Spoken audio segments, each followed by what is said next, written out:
seated. Not quite quorate yet, but if one member comes in, we are. Okay, we can't start until if you press the button, Leslie. Because members just ask the bells be rung, and I'll commence the sitting when the quorum is present. Oh, quorum is present. First item on the order paper is member statements. I call Danny Baker. It's time to move to a send-first approach when it comes to school placements. Last week, I met parents and children who attend Greenwood Assessment Centre, and I was deeply concerned to learn that up to 25 children who have no confirmed place of P3 this September. These are children well known to the Education Authority since nursery. These are the children with special educational needs who need stability, support and the right environment to thrive. Instead, they are facing uncertainty and stress, and their families are being left to navigate a system that simply isn't working. Sadly, this is not a one-off. Year after year, we see the same failures to properly plan and provide for SEND children. Many children are not placed in the right settings or end up on reduced timetables. As I speak, more than 200 children across the north are still without a place for the new term. Many officials could maybe point that at this time last year, the number was a lot higher, but I don't believe that is something that we should be looking at as progress. This is continued failure, and it is unacceptable, and it's a reality that can be completely avoidable. The same children are being left at the back of the line year after year. We need to put SEND children first in the placement process. That's not just a soundbite, it means prioritising their needs and putting them at the heart of planning, funding and delivery. It means ensuring that no child is left behind because of delays or poor decision making. The Minister for Education must step in and take urgent action. Families deserve better than this. These children deserve better than this. I will continue to stand with the families affected and push for real solutions. I will also continue to hold the Minister and the Education Authority to account until every child has the support and school place they are entitled to. Cormac. Keith Buchanan. Last night in 5 Mile Town, alongside my colleagues Carla Lockhart MP, Deborah Erskine MLA and local councillors, on a contribution from David Brown, former UFU President, I heard a message that was powerful, heartfelt and deeply concerning. The message from our farming community was clear that the proposed Nutrient Action Programme, NAP as it's known, changes are not workable.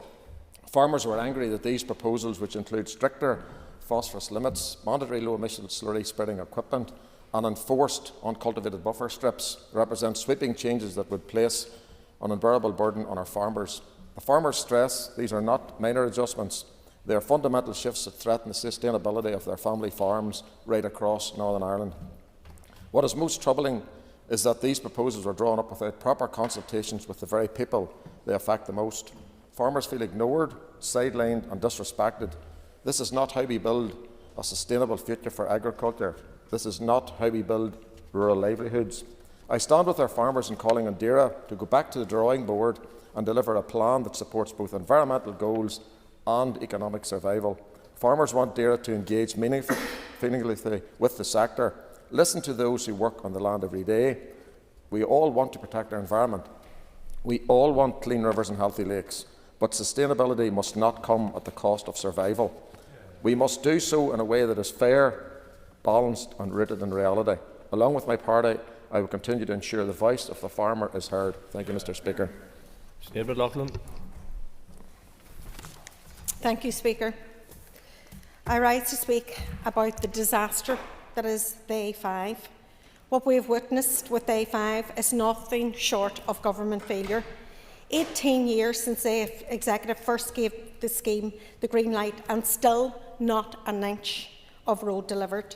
The delays are not down to bad luck. They are the result of systematic failure by the Department and by this Executive to deliver critical infrastructure. Time and time again, legal challenges have succeeded because the department did not do its job properly, because the statutory processes were mishandled, because climate responsibilities were ignored, because the basics, the absolute basics, were not done right. The judge was clear that it was as a result of a series of shortcomings and shortcuts by the department. That his judgment reached yesterday was shocking. This is not just a technical failure, it is a failure that has cost lives. The A5 is one of the most dangerous roads on this island. Families were promised action. They were told change was coming. Those promises have been broken, and while we delay, communities in the North West suffer the consequences. The A5 is a lifeline for safety, for the regional growth and for all island connectivity. This is about economic justice as much as it's about public safety. Let's be clear, it is a road, if this road ran through Belfast, it would have been built years ago. The truth is, the North West is still waiting for the same level of investment, the same urgency and the same political will. So today I say to the Executive, enough. The time for excuses is over. The Department must take responsibility for its repeated failings, and this Executive must finally show leadership to deliver the A5 in full, without delay and with urgency. Anything less is a betrayal to the people that we serve. Thank you. I want to use this opportunity today to highlight ongoing issues which are impacting special schools in Newry and Armagh. I recently visited Lissanolly Special School and met with the principal, Siobhan Scowcroft, staff and pupils. I firstly wish to put on record my thanks and continued support for the school and its staff for the fantastic work they do. However, as I have mentioned, like other special schools, Lissanolly faces issues, many of which I won't have time to highlight here today. Issues like recruiting and retaining appropriately trained staff are almost daily challenges that face the school. In the words of those I spoke to, school leaders did not create the workforce crisis in SEN schools, but they are the ones who are left to deal with it. This is an untenable position to be in, and school leaders should be better supported. In addition to this, Lissanolly Special School, like other schools, has to navigate an ever-ageing building which repeatedly presents maintenance problems such as a leaking roof, blocked drains and overflowing guttering. Coupling these issues with an ever-growing population against a school which is stuck for space and is facing the prospect of not being able to hold whole school events because there is no suitable space for pupils and staff. It is welcome that the school is currently in line for a new enhancement scheme, but this will only address the short-term need. Ultimately, in the long term, Lissanolly needs a new build. Finally, Ciancoila is the issue of communication between education, health and their agencies, and this has been highlighted. From respite care, short break provision, mental health support and clinical psychology, it is clear we need to listen to the staff on the ground who are crying out for more improved, joined-up thinking and action. Ciancoila, more must be done to support Lissanolly, and I will continue to work with my colleagues, the principal, the staff, to ensure this is the case going forward. Peter Martin. Thank you, Mr. Speaker. I rise today to highlight an issue that is affecting thousands of people across Northern Ireland, often silently and invisibly. Celiac disease. For those of you who aren't aware, these people are often described as simply gluten intolerant, which means you can't eat anything which contains a protein found in wheat, rye and barley. I recently had the opportunity to meet with representatives from Celiac UK to learn more about this very serious autoimmune condition. They are conducting outstanding research on the disease and are one of the largest funders in the UK into research. The disease is also far more common than people think, affecting approximately 1 in 100 people. Yet, shockingly, only about 36% of those who have the condition have received a diagnosis. In Northern Ireland alone, for example, it's estimated that over 10,000 people remain undiagnosed. On average, it takes 13 years for someone with celiac disease to get a proper diagnosis. 13 years of unexplained symptoms, misdiagnosis, and compromised quality of life. And the consequences of these delays go far beyond just general inconvenience. Untreated, this disease can lead to serious long-term health implications, including osteoporosis, infertility, and even certain cancers. It also places a substantial and very avoidable burden on our health service due to repeated consultations, unnecessary tests, and misdirected treatments. Celiac UK strategy focuses on earlier diagnosis, increased public awareness, and improved provision of gluten-free food. Whether it's training healthcare professionals, ensuring dietary needs are met in schools, adopting standardised celiac guidance across the health service, or supporting gluten-free provision in public catering, especially in school lunches, we have the tools and the responsibility to act. In light of this, Mr Speaker, I will be writing today to the Health Minister to ask for a meeting with Celiac UK to discuss the scale of this often undiagnosed disease in Northern Ireland and explore what steps can be taken to raise greater public and clinical awareness. The impact of delayed diagnosis is simply too significant to ignore, and we need to ensure that more people receive the support, care and recognition they urgently need. Thank you, Mr Speaker. Philip Brett. Thank you, Mr Speaker, and I rise to welcome the decision by Belfast City Council to abandon their flawed policy to define the city centre as a holiday resort so that large retailers could open on a Sunday morning. Mr Speaker, Sunday mornings are one of the few times in which our lowly paid and overworked retail staff can rely on a day off to spend with their family, to enjoy or indeed attend their place of worship. I do want to welcome the decision by Sinn Féin to U-turn on this proposal and stand with the DUP, with trade unions and with other political parties to vote down this proposal. Of course, Mr Speaker, this policy was championed by the Alliance Party, who claimed by opening Tesco's in the city centre on a Sunday we would have an economic revolution and that Belfast would be a booming economy. But given that party's support for the Windsor Framework and the economic damage they're inflicting on businesses across Northern Ireland, their economic illiteracy is not surprising. I want to take this opportunity, Mr Speaker, to pay tribute to the trade union movement, to workers and to community voices who forced politicians into a U-turn and have abandoned this policy. Mr Speaker, if political parties are interested in economically developing our city centre, they have the opportunity at 3 p.m. today in the Great Hall to stand with the Night Tsar of Belfast, who has received over 1,000 businesses signing up to their campaign to extend public transport at night time throughout the year. I want to pay tribute to my colleague Deborah Erskine, MLA, who continues to champion this vital cause. And that, Mr Speaker, will be the test of those parties who support workers. Thank you. Matthew O'Toole. Speaker, like my colleague Sinead McLaughlin, I want to touch on yesterday's judgment in relation to the A5, but I won't spend all of my time talking about the A5 because that judgment is a symptom of a much, much deeper problem at the heart of our system of government and our politics, which is incompetence and a crisis of accountability, Mr Speaker. Yesterday's judgment was shocking. People are alive now who will lose their lives as a result of the A5 being delayed. Justice Magdalene was quite clear about that in his judgment yesterday. The A5 has been the subject of repeated delays and challenges. The ineptitude of the department in terms of how they managed yesterday's appeal is something that we will have the opportunity to debate later on today. But it is clear that it is part of a systemic problem with governance in Northern Ireland. We only need to look at the other delays in critical infrastructure.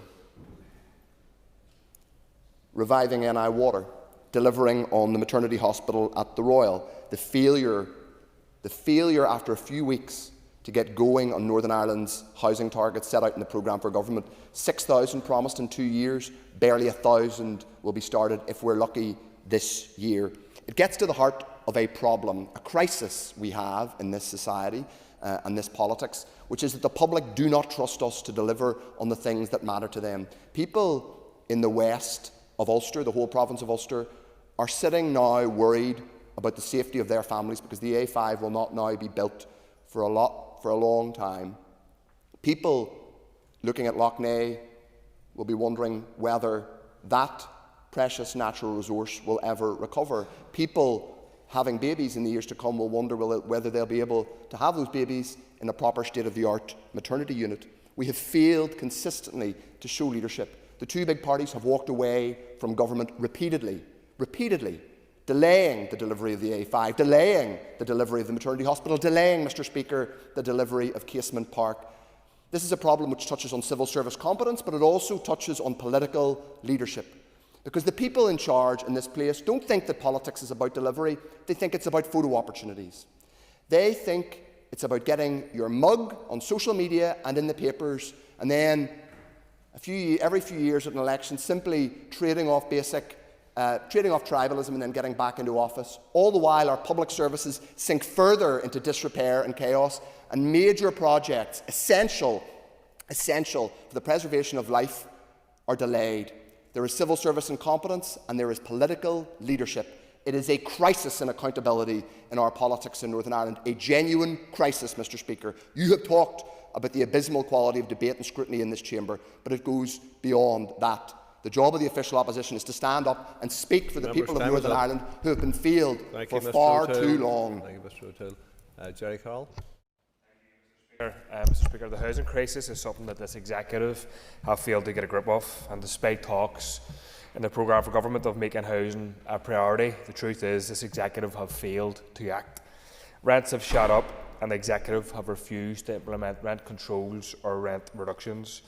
Evictions have continued, and this both of housing executive tenants and those in the private rented sector, and the executive have refused to implement a no-fault eviction ban. One of the most cruel aspects of this crisis, Mr Speaker, is the impact that it's having on children and young people. Whilst it's a daily feature of mainstream news in the South about the impact that homelessness is having on children and young people, I feel that it's been normalised and quite often forgotten about in the North. We need to see action from this executive to address the scourge of homelessness right across our society, for everybody, but particularly for our children and young people. Mr Speaker, I want to pay tribute to the primary schools who are in the gallery and up at Stormont today. They're primary school children, but they're activists from Edmund Rice schools right across the north, and they're here to highlight the impact of homelessness on children and young people. Armagh CBS, John Paul II in my own constituency, and St Patrick's in North Belfast. These are student council members who went out of their way to organise petition and get people to sign a petition to show their disgust at the scourge of homelessness in our society. Already they've gathered 1,200 signatures, which is a tremendous achievement to them. Working with the West Court Homeless Centre, Nikki and others through a convention on the rights of children perspective. They have highlighted the fact, Mr Speaker, that over 18,000 children in the north are homeless, which is completely unacceptable and completely unfair. So I want to welcome them today and pay tribute to their actions, their petition and the work that they have done today, and the work they will continue to do so. This is, of course, not to mention, Mr Speaker, those people forced into temporary accommodation. Over 5,000 families are living in temporary accommodation without a permanent, secure place to call home. There are over 5,700 individual children growing up homeless in Belfast alone. Almost half of those children, almost half, Mr Speaker, live in my own constituency of West Belfast, which is disgraceful. The number of children living in temporary accommodation over the past 5 years shouldn't be normalised, but has doubled over that time period. Children's futures and well-being are effectively being destroyed by a lack of safe, secure and permanent housing, and the impact of poor housing has a massive impact on mental health, physical well-being, access to education, social and emotional well-being. It shouldn't be up to the people in the gallery, but fair play to them for putting pressure on this executive and the Minister for his inaction. Thank you. Neil McAllister. Mr Speaker. Mr Speaker, every child in our society matters and their future is in our hands. It has been 2 years this week since the publication of Ray Jones' review into children's social services. That review had 53 recommendations ranging from a single agency for families and children that actually works and delivers, to smaller residential homes for those children in care and mixed skills in those homes and in the community. Over the past few years since being elected to this Assembly and sitting on the Health Committee, I've had the opportunity to meet with many of the young people who shaped this review. And I want to take an opportunity to thank FOIPIC and Include Youth for introducing me to these very inspirational young people. All they want is to determine their own future, but they need the best start and help along the way to do this. I have also had the opportunity to ensure that this issue is championed through the Health Committee, bringing the Health Department and trusts up to the committee to answer on a quarterly basis where they are with each of those recommendations. But unfortunately, we have not gone far enough. I understand that funding is often in the way of major change, but there is no excuse for delay when it comes to the implementation of policy recommendations that will make lives better. We have seen some improvements, but we need to go further. One of the issues in particular I want to touch on is respite. We have heard from many families across Northern Ireland about the issue of respite, short-term breaks that can really prevent crisis in the future for families who then will turn to long-term care. I welcomed the 13 million that was announced by the Minister, and this should be welcomed and was indeed across this chamber. But we now need to see long-term implementation of the changes that are needed in the workforce and in our community to deliver that change. Every single issue adds up to determining a better future for every young person under the care of our government and our state. I will continue to work with every organisation that has a role to play in shaping these young people's lives, and most importantly, will continue to stand up for them and with them to determine their own future. Thank you. Deborah Erskine. Mr. Speaker, I know later on today we will be debating and there will be an urgent oral question to the Minister, but listening to the rhetoric in this chamber today in relation to the A5, I felt it was important to stand up and put on record some facts for people, particularly the SDLP. But at the outset, I just want to say that my sympathies are with all of those who have lost loved ones or who have been seriously injured along the route of the A5. Everybody in this argument understands that there is a road safety concern on the A5, but this is also about fairness for people in how that project is delivered. Climate change is the main factor, and the climate change legislation with the net zero targets is the main factor in relation to the decision that was taken yesterday at the High Court. I'd like to remind the SDLP that it was their infrastructure minister that was in place at the time of that climate change legislation going through the Assembly. They should have realised the consequences for the infrastructure department in relation to climate change and the net zero targets. That is fact.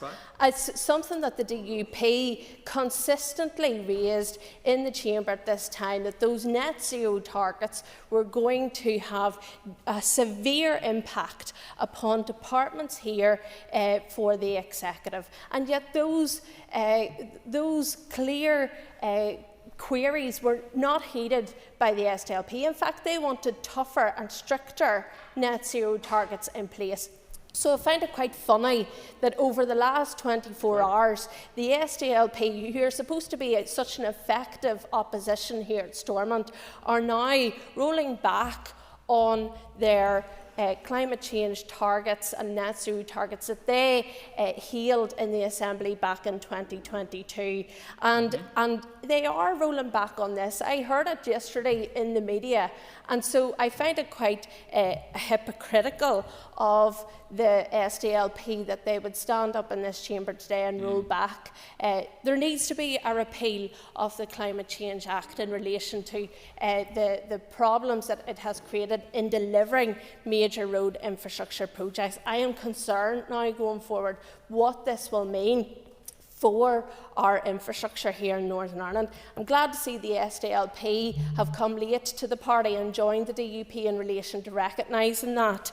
And I just want to say lastly, for the farmers, this decision has placed huge uncertainty for them in terms of the land that has been vested. The land has been stripped to an unrecognisable way during this High Court ruling, and I hope that that uncertainty is lifted very, very quickly and very, very soon for those landowners affected. Thank you. Members, just before I move on, the last 4 speakers on member statements were in after the start of time, and that's fair enough. There was room to accommodate them, but I will always accommodate the people who are there at the very start and throughout member statements first, and party orders will not be recognised in that instance. So, if you want to be have the best chance of being called, as today all were, that isn't always the case. The best chance of being called is to make sure that you're in your place at the start of member statements. I've received notice from the Minister for Infrastructure. She wishes to make a statement. I call the Minister for Infrastructure. And I thank you for this opportunity to address the Assembly. I wish to make this statement to update the Assembly on the outcome of the forensic accountant investigation into the reasons why NI Water was unable to live within its resource budget allocation in the 2024-25 financial year. Members will recall that my decision to appoint a forensic accountant in March was taken because protecting public funds is of the utmost importance, particularly in light of the ongoing wider pressures faced, not only in my own department, but across all areas of public services. My intention remains that any learning from this investigation will be useful for all parties and help prevent such an occurrence in future years. NI Water, as a non-departmental public body, is required to live within its budget, just as all other NDPBs are required to do so. Whilst I recognise that the budget allocation fell short of what had been originally identified as needed, the fact remains that as an NDPB, NI Water should have prioritised its budget accordingly. So, turning to the report. Firstly, I want to thank PricewaterhouseCoopers for completing its work within this challenging timeframe, and to NI Water for its cooperation during this process. The report is currently being prepared for publication and will be published on my department's website in the next few days. I have reviewed its content and I'm now in a position to share with you the findings. The report sets out that any direction by the Board of NI Water to overspend without the prior agreement of the department is technically a breach of managing public money NI. Had I not taken my decision on the 27th of March to allocate an additional £3 million to NI Water just 4 days before the end of the financial year, then NI Water would have most definitely incurred such a breach of MPM NI. Put simply, had I not come to the company's aid, it would have overspent. It's also worth highlighting that the report highlighted a lot of movement in budget estimates during the last 6 weeks of the financial year. The potential overspend from NI Water actually varied from £7 million in February to £3 million at the end of the financial year, just a matter of weeks later, and then reduced further to £1.4 million after year-end close. This lack of certainty at this late stage in the financial year clearly shows a need for better budgetary control. What is also clear from this report is that the NI Water Board did not base its financial decisions on the budget it actually had, or, in other words, the amount allocated by the department. Instead, the Board based these decisions on the larger amount that it felt it was needed, despite not actually having that money to spend. PwC describes this as a significant limitation. So I find it difficult to understand how a board can monitor operating costs when its budget is not aligned to the allocation from the department. This is clearly a fundamental flaw in oversight and governance processes. Going forward, and to avoid future overspend, it is clear that the starting point for budgetary decisions and the monitoring of spend is that these should be based on the amount which has actually been allocated rather than on a higher figure which has not. While I appreciate that NI Water has a large number of variable costs that depend on issues outside of its control, the report also clearly highlights several issues relating to the fluctuations that could have been better controlled throughout the 24-25 financial year. Firstly, the report points to overestimations of need at the start of the year based upon eventualities that did not materialise. This scale of the overestimation means that what NI Water thinks it needs at the start of the year is considerably higher than what is actually required. Indeed, the report indicates that this pattern of overestimating need has persisted for each of the last 3 years. What this has meant is that in 2024-25, there was a 25 million variance in what NI Water said it needed at the start of the year and its final outturn, and as it turns out, a variance of over 80 million across the most recent 3-year period. Going forward, it's clearly essential for NI Water to consider recalibrating its costs to take account of fluctuations throughout the financial year, rather than relying, as PwC has put it, on the passage of time. Furthermore, NI Water, like any other ALB, must shape its services to live within the budget available. As members will agree, this is not a unique concept in the public sector, as all other ALBs are expected to ground their budgets in reality. Secondly, the report points to the need to work closely with suppliers to make savings. For example, if NI Water had been able to negotiate even an illustrative 5% savings in other costs, including goods and services procured through suppliers, it would have coincidentally almost equalled the amount of the overspend. PwC's financial analysis of the top 5 suppliers suggests certain costs incurred are arguably optional, and NI Water could have chosen not to incur the cost. This suggests that there is room for additional cost savings, even if the saving is small and not going to immediately close any budget gap that exists. This is a further example of how spend could have been controlled better. Thirdly, the report states that the pay award could have been better managed.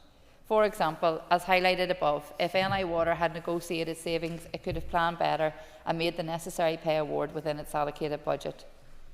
I wish to reassure members that now that I have an understanding of the issues that has led to this overspend, I am intent on working closely with NI Water to help prevent such an occurrence in future years.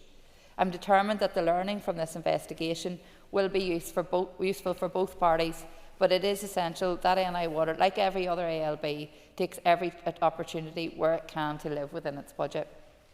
The Board needs to factor in affordability to all of its decisions alongside careful financial profiling, just as the Department and other public bodies have to do. Looking ahead then, as I've said, I want to work closely with NI Water to ensure that we deliver services that the public need in line with the budget available. In recent weeks, there have been a number of opportunities for working more closely together, and I welcome this and I'm keen to build on it in the future. I continue to have regular discussions with the Chair of NI Water to bring forward opportunities for improvement in the way the budget is managed going forward. The report also points to further work, which I will take time to consider over the weeks ahead. In closing, Cancorlia, I very much hope that the outcome of this report will help us to continue to move forward together in partnership. These are difficult times for all of us, particularly for all executive ministers, and we must ensure that we do the best we can with the resources available. Fermanagh. Mark Durgan. Thank the Minister for her statement. The statement says the Northern Ireland Water Board did not base its financial decisions on the budget it had, but on the budget it wanted. The Minister says she'll work with the Board to prevent any reoccurrence of such an issue. What we do know is that Northern Ireland Water cannot do the work it has to do because it does not get the budget that it needs. We're seeing pollution on our water courses and development is grinding to a halt. But the statement is silent on how the Minister will work with Northern Ireland Water to ensure that it does get the budget that it needs. Can she tell us how she plans to do that? Minister. I don't know how many times I have to outline the work that I'm doing. We have repeatedly pointed to the approach that the Department has taken in relation to the Developer Contributions Consultation, the SUDS bill, and also working with executive colleagues. This piece of work has also helped us to look at where our other areas are for potential improvements, and I'm keen to work with NI Water in doing that. If the member or his party have other solutions that they think that we have missed out on, please point to them, because I haven't heard of any other thing that has been identified as a solution.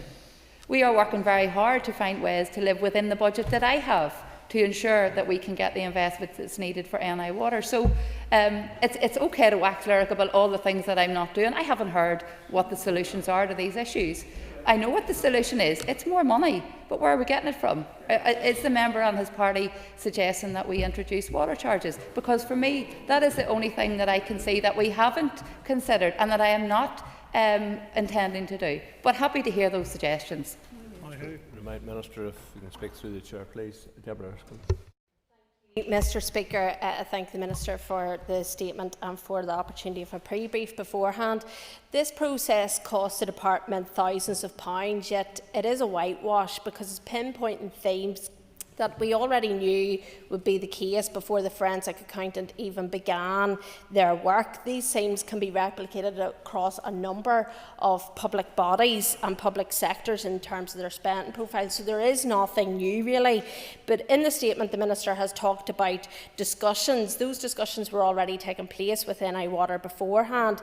Therefore, will the Minister come back to the Assembly with measurable targets in regards to how NI Water are going to meet the aims and recommendations of this review?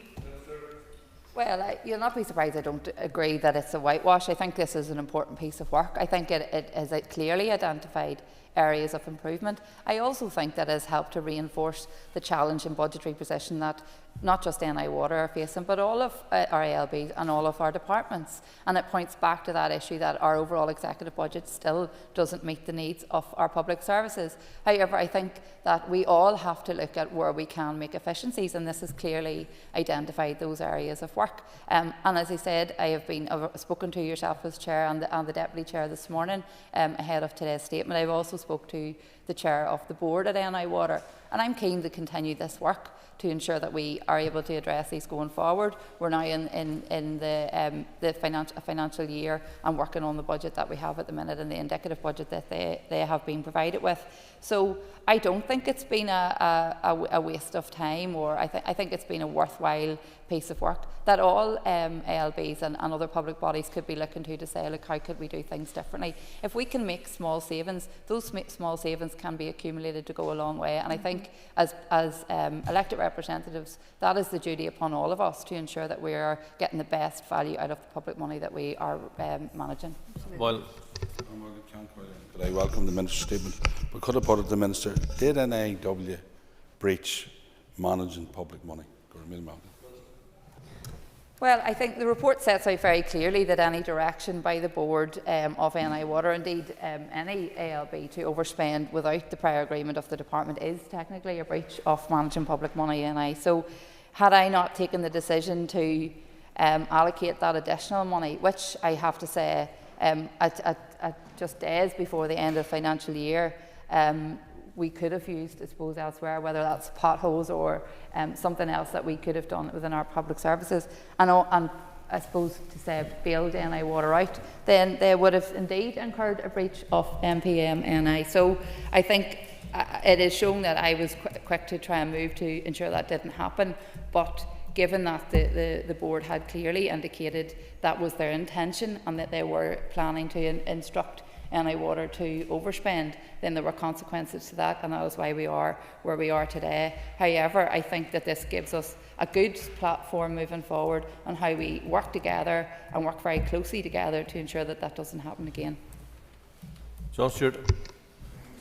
Minister for her statement today. None of this comes as a great surprise, Minister, as you'll be aware. Can I ask, first of all, the PwC, were they able to quantify the potential savings that could have been made had these three areas been recommended? And given that NI Water is the biggest consumer of energy among all of our public bodies, are you confident that they're doing enough to benefit from the economies of scale that could be made in better collaboration with other agencies and other departments to ensure better value for money in the delivery of those use of energy costs? Yeah, so PwC did give some indication of what those savings would be quantified as, and I think, as I said in the statement, even just a 5% saving in relation to some of the procurement that they've done would have equated to the overspend of 1.4 million. So whilst that sounds like a very small amount, I think we would have seen a very different outcome, and we probably wouldn't be in the position we are today. So I think that there are definitely things that can be looked at and how we can use that money better to ensure that this doesn't happen again. In terms of working with other public bodies, and I hope I got the question right, because I know you'd asked two questions there. I work with everybody to ensure that we move things forward and that we get the best outcome for all of our public services. So that is what I've set out to NI Water. That's what I'm keen to do right across the board, and I intend to do that work moving forward. Andrew McMurray. Mr. Speaker, and thank the Minister for the statement.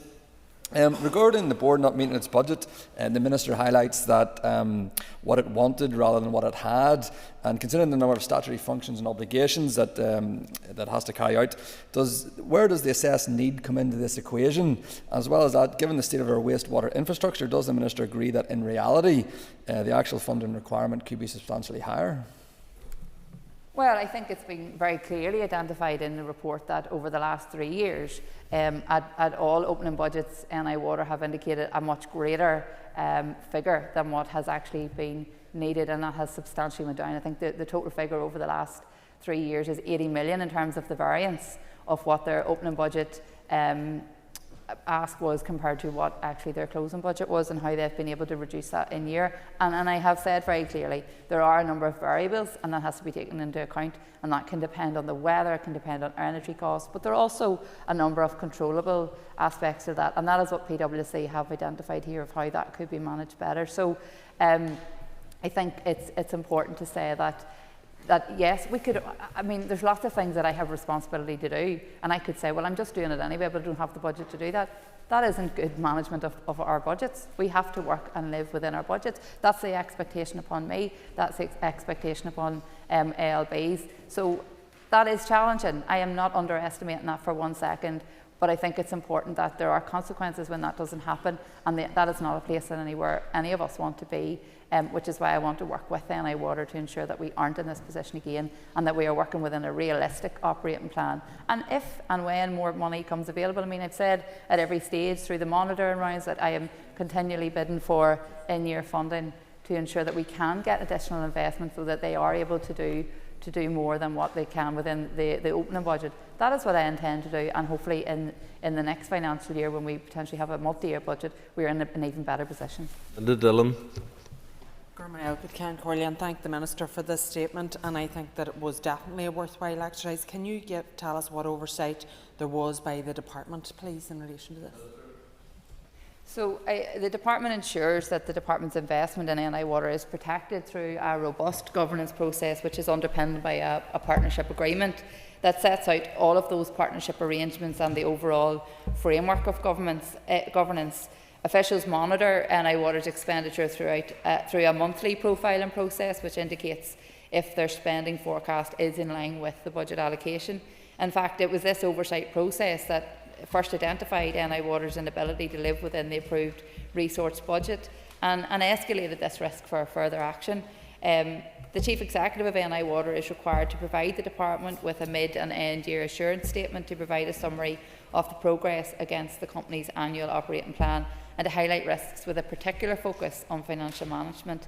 Ultimately, though, it is the Chief Executive's responsibility to ensure that services are designed and delivered within the approved budget allocation, and it is the appointed board's role to act as the eyes and ears of the Minister and the Department in ensuring that spending plans aren't implemented which are at odds to the managing public money, NI, and the public expenditure rules. So there is a very robust governance framework in place, and you know, officials work very closely with both the board and with the senior leadership in NI Water. But it is clear that we have more work to do, and that's what we will be doing going forward. Stephen Dunn. Thank the Minister for the statement. The statement outlines that there has been a variance between final outturn of 80 million across the most recent 3-year period. The question for the Minister is, if this has been potentially going on for several years, why is the Department only addressing this issue now, and was it ignored by the former Minister O'Dowd? No, well, the reason that we are addressing it now is because the board had given a direction for NI Water to overspend, and as a result of that, that would have been a breach, as I've said, of the MPMNI regulations. So that is why I had instructed PwC to carry out this investigation. In the past, there has been work done to ensure that NI Water continue to live within their budget. And I suppose it's to say that 80 million variance is around what NI Water have set out they needed to do the work they've done. but as the year had progressed, by the end of the year that figure had come down substantially in each of those 3 years, but overall that variance totaled to 80 million. So it showed that the opening budget they had set out has significantly reduced in year to meet the budget that is allocated. This year, however, we saw that there was a potential for them to overspend had the department not stepped in, which is why we are where we are today. Peter McReynolds. I thank the Minister for her statement today. Minister, in the last week, we've had the Fiscal Council say Northern Ireland Water's funding model is not fit for purpose or sustainable. At the same time, we have human waste in Belfast Lough because of our old infrastructure. Today, it's laid bare that Northern Ireland Water is struggling to live within the budget allocation your department sets in order to manage, treat and deliver water across Northern Ireland. Do you acknowledge these problems will continue if we don't address the elephant in the room and fund Northern Ireland Water in a more sustainable way and in line with utility regulator? Well, I think the interpretation of the Fiscal Council's report might vary slightly between myself and the member, because I found it was actually very welcome, because it actually confirms what both I and my predecessor have consistently said in terms of alternative funding models for NI Water, because they have said very clearly that any alternative will only lead to the introduction of water charges for households here. And they also said, as part of that report, that not only would it only lead to water charges for domestic customers, but that isn't the best option, because that doesn't necessarily achieve what you're trying to achieve, and we have seen that in Britain. So I think it's worth noting that many of these alternative models are widely acknowledged as failing. So I think that our existing funding model does work, but we need to get significant investment into that. So if again, We'll ask the member to bring forward, or if I have missed something, if there's another solution to this that doesn't include domestic water charging, I'm willing to hear that, because I haven't been presented with any alternative other than options that lead to water charging. And I think it's important to go back to that point around water charging, because what that actually will mean for household budgets. I mentioned it yesterday at question time, a figure of around £590 per household has been quoted in the report, which might be insignificant to many in this chamber, but for many households that is very significant. If you add that on to the average household rate of £1,180 per annum, we would, and put that on top of it, you're talking about an average annual bill of approximately £1,800. That is quite a lot of money for households that are already struggling, and also means that people will be making choices about where they spend their money and how they spend their money. This last week, the Consumer Council also reported on food costs, accounting for almost a quarter of households' basic spending. So, for the avoidance of doubt, I will not be introducing water charges to add financial burden to households. I am more than willing to look at other alternatives that have real benefits. I'm yet to see them. The Fiscal Council's report has clearly reinforced that the only option that they could even see, alternative to the model that we have, is something that will introduce domestic water charges. But I keep saying this, if there are others out there that we have missed, happy to look at them. Fermanagh, John Collier, and thank the Minister for your statement and for the report. Minister, how does this report sit alongside the ongoing whistleblowing report? Fermanagh. Well, I think as that is ongoing, it's important to let that investigation take its course. I want to make sure that we don't conflate the two. However, both are extremely important, and we will look at the outcome of that once it has been finalised. But I think it's important to say that this report wasn't in relation to the whistleblowing investigation, because I think that it would be unfair to suggest that they are related. They aren't. The whistleblowing report looks into allegations of fraud regarding the contract management processes and the quality of work undertaken by suppliers, which obviously does give rise to concerns, whereas this report shows clearly that the actions of the board led to a potential breach of MPMNI, and there were opportunities that things could be done to control costs, and that we need to look at that going forward in terms of basing financial decisions on a budget that actually exists, as opposed to a larger amount that it thought it should have. Alongside that, I think it's important to say NI Water have appointed an independent electrical engineer to provide a technical opinion on the quality of work that is undertaken by suppliers, and this will be complete in July. So given these two very serious issues, I'm determined that the learning from this investigation and anything coming out of the further work on the whistleblowing case can only serve to NI Water in bringing forward improvements to its processes, ensuring that it takes every opportunity where it can live within its budget. And it is imperative that the board continues to drive forward that required behaviour change to ensure that affordability is factored into all decisions, just as the department has to do. Forsyth. Thank you, Mr. Speaker, and I thank the Minister for her statement today.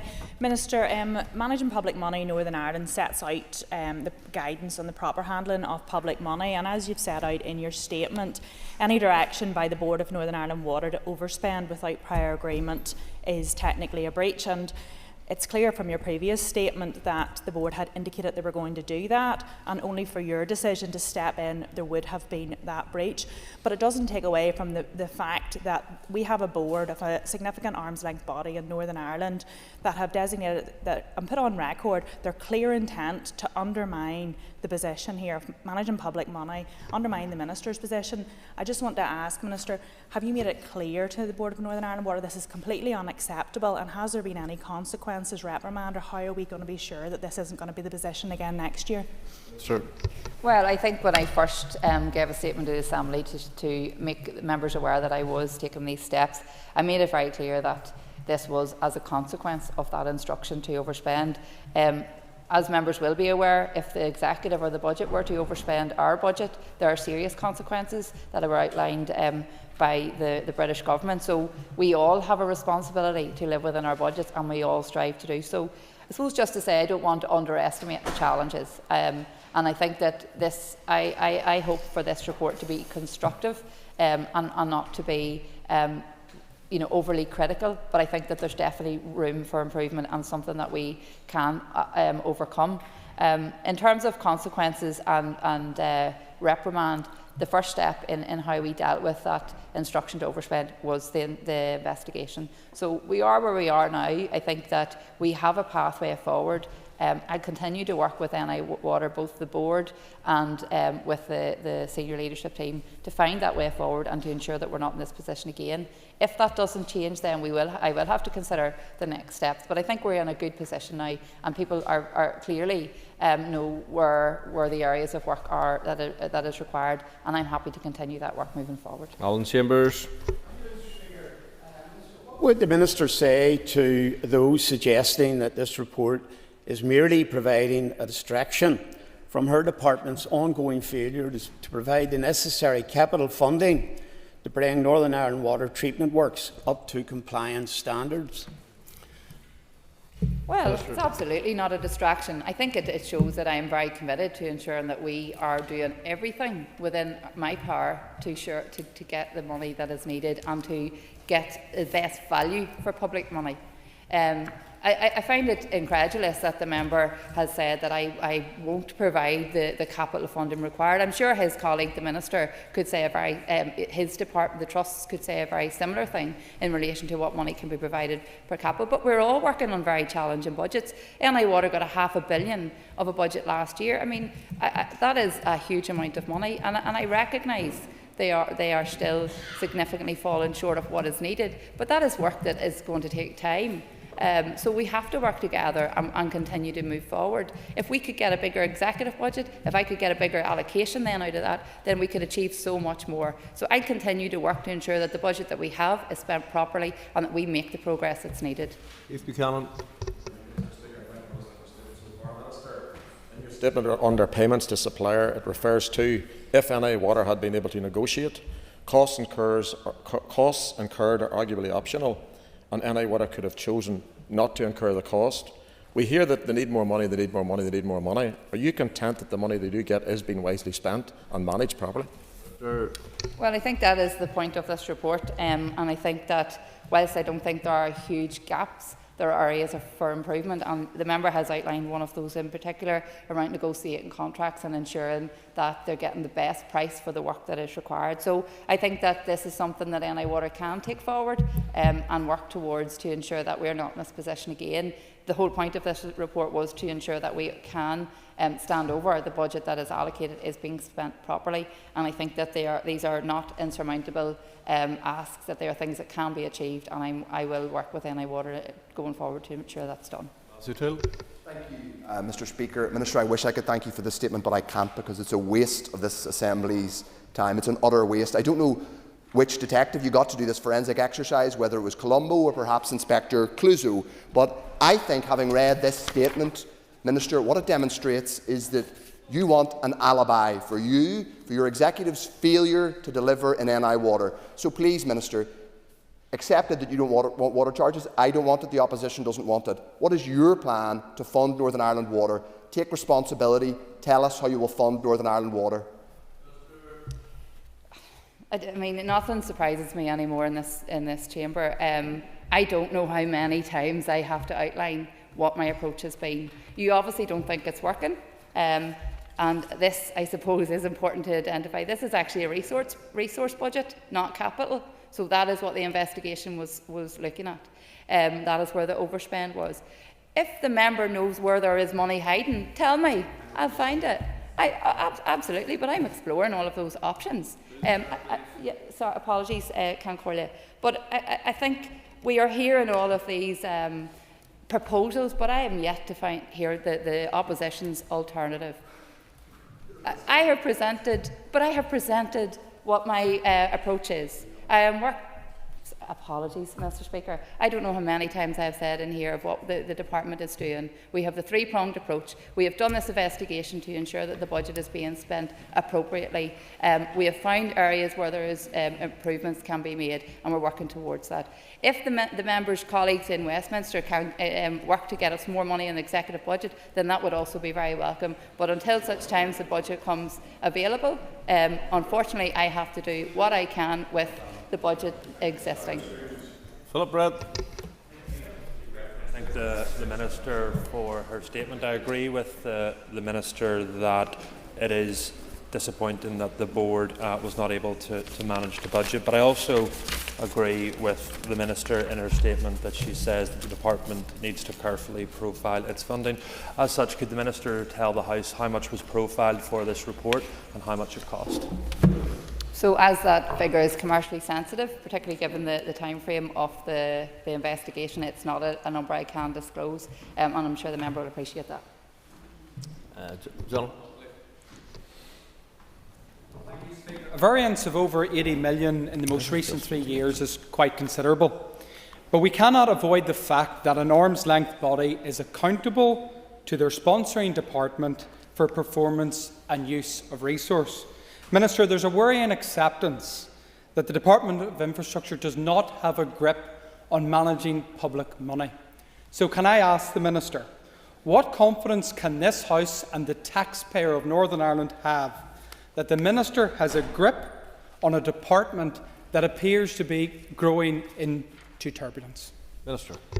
So that is the point of this report, to ensure that we do have a grip on what actually is happening, how money is being spent. And when the report's published, the member, I'm sure, will go through that in great detail to see the level of detail that PwC have gone into as part of this piece of work. And I think it will be food for thought for everyone as to how important it is to manage money very, very tightly, given the budgetary constraints that we're all facing. So I can give this House absolute assurance that they can have confidence in me and my department, because this was the whole purpose of this exercise. A £1.4 million overspent may not seem much to many, but I take that very seriously. Justin McDonald. Minister, all in NI Water must today be breathing a huge sigh of relief that you have waded in to straighten them out and to bail them out and to admonish their board and leadership. Minister, this statement is a bizarre distraction and diversion from the real issues at hand with NI Water in relation to water and wastewater. In relation to NI Water's performance or underperformance, as you've outlined, funding model or underfunding model, as you've outlined, where does the buck stop? I'm not too sure where that question is directed. I suppose just to say this is the point of the report, to ensure that money is being spent within the budget appropriately. I don't know how many more times I need to say that. We can make all the accusations and distractions. So I think I remember saying that it's important that I just let that fly. If an ALB is indicating that they're going to overspend a budget, I should ignore that. Absolutely not. I take that very, very seriously. That is why I have instructed PwC to do this report. If the findings had have come the other way and there was nothing to see, then for me that would have been very positive also, because that reinforces the position that NI Water have been making. I think this is showing areas of improvement, but I don't think it's an indictment of NI Water. I think that it's important that we all look at our budgets and see, can we make efficiencies? And that is what has come out of this. So the member and his party would never have been happy regardless of what the outcome was. The reality is the budget that we have been allocated is not enough to do what is needed. However, the budget that we do have has to be spent appropriately so we can ensure that all of the people we represent are getting the best value for their money. Thank you, Minister. If members would take their ease, we'll move to the next item of business.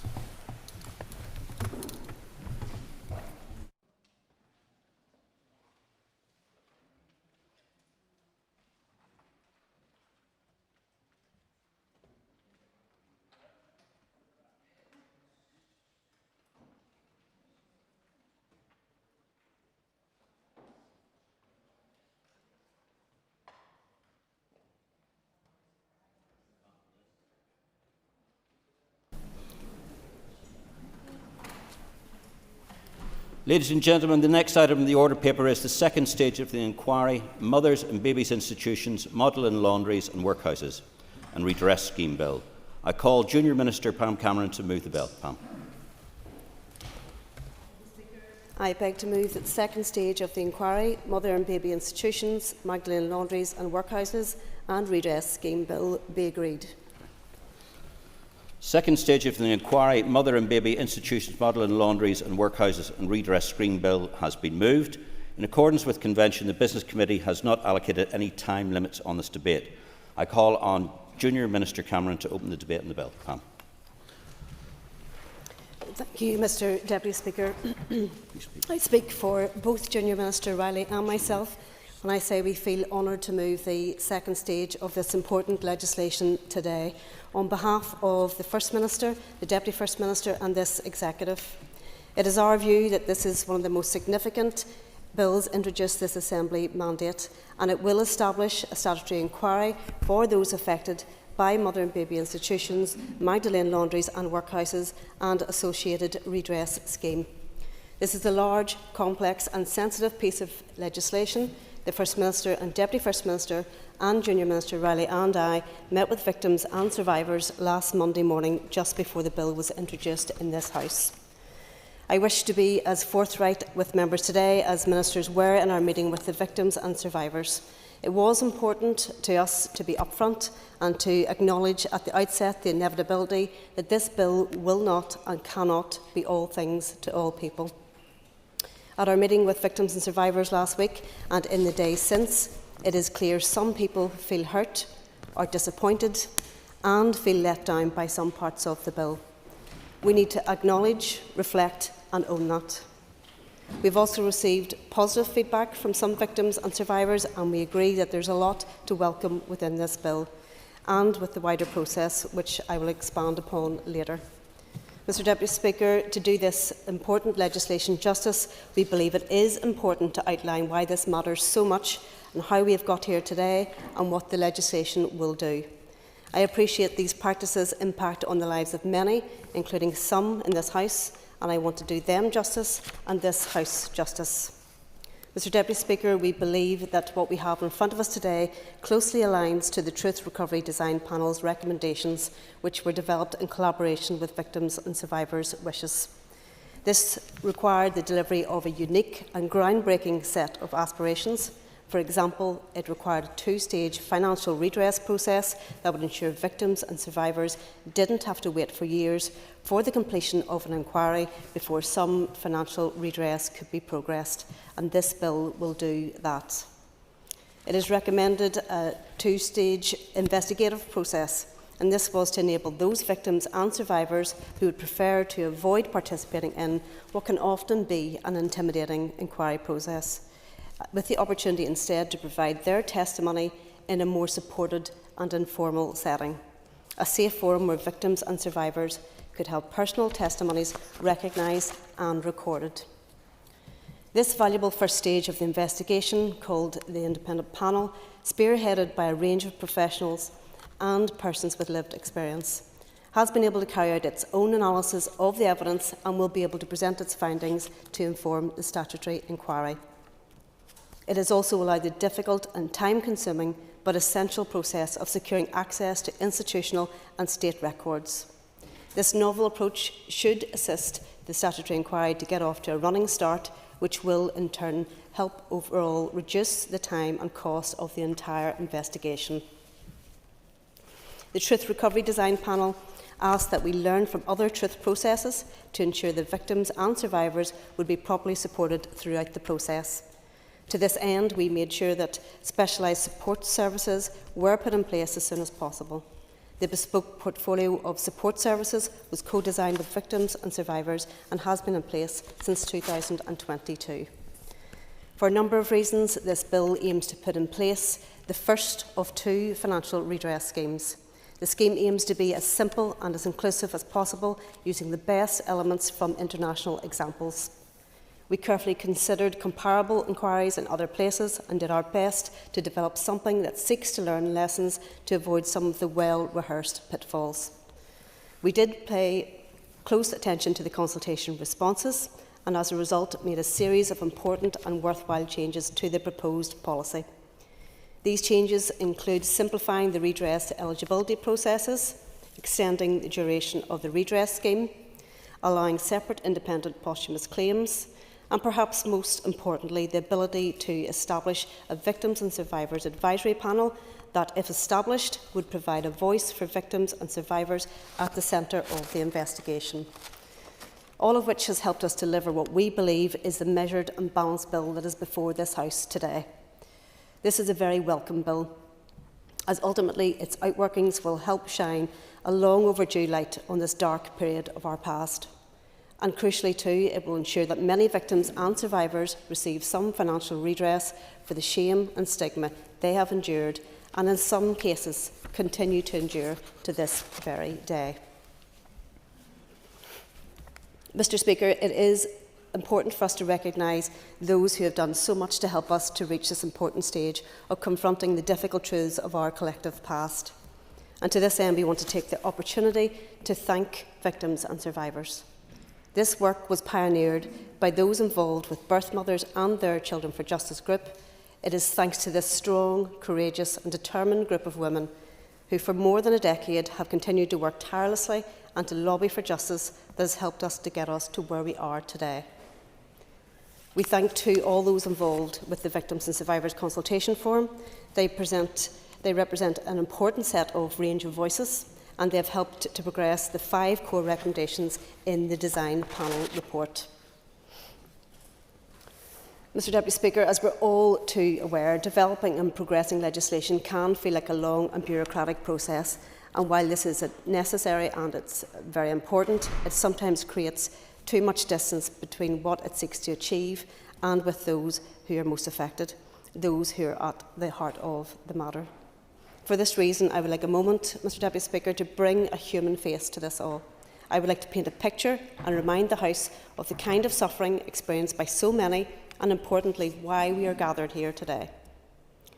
So imagine, if you will, a vulnerable young woman or girl, oftentimes already a victim herself. Even more vulnerable now, she discovers she's pregnant, already filled with uncertainty and carrying the weight of stigma, blame and shame imposed by those around her. She is taken unceremoniously and hidden far from home, with little explanation or real understanding of what's happening.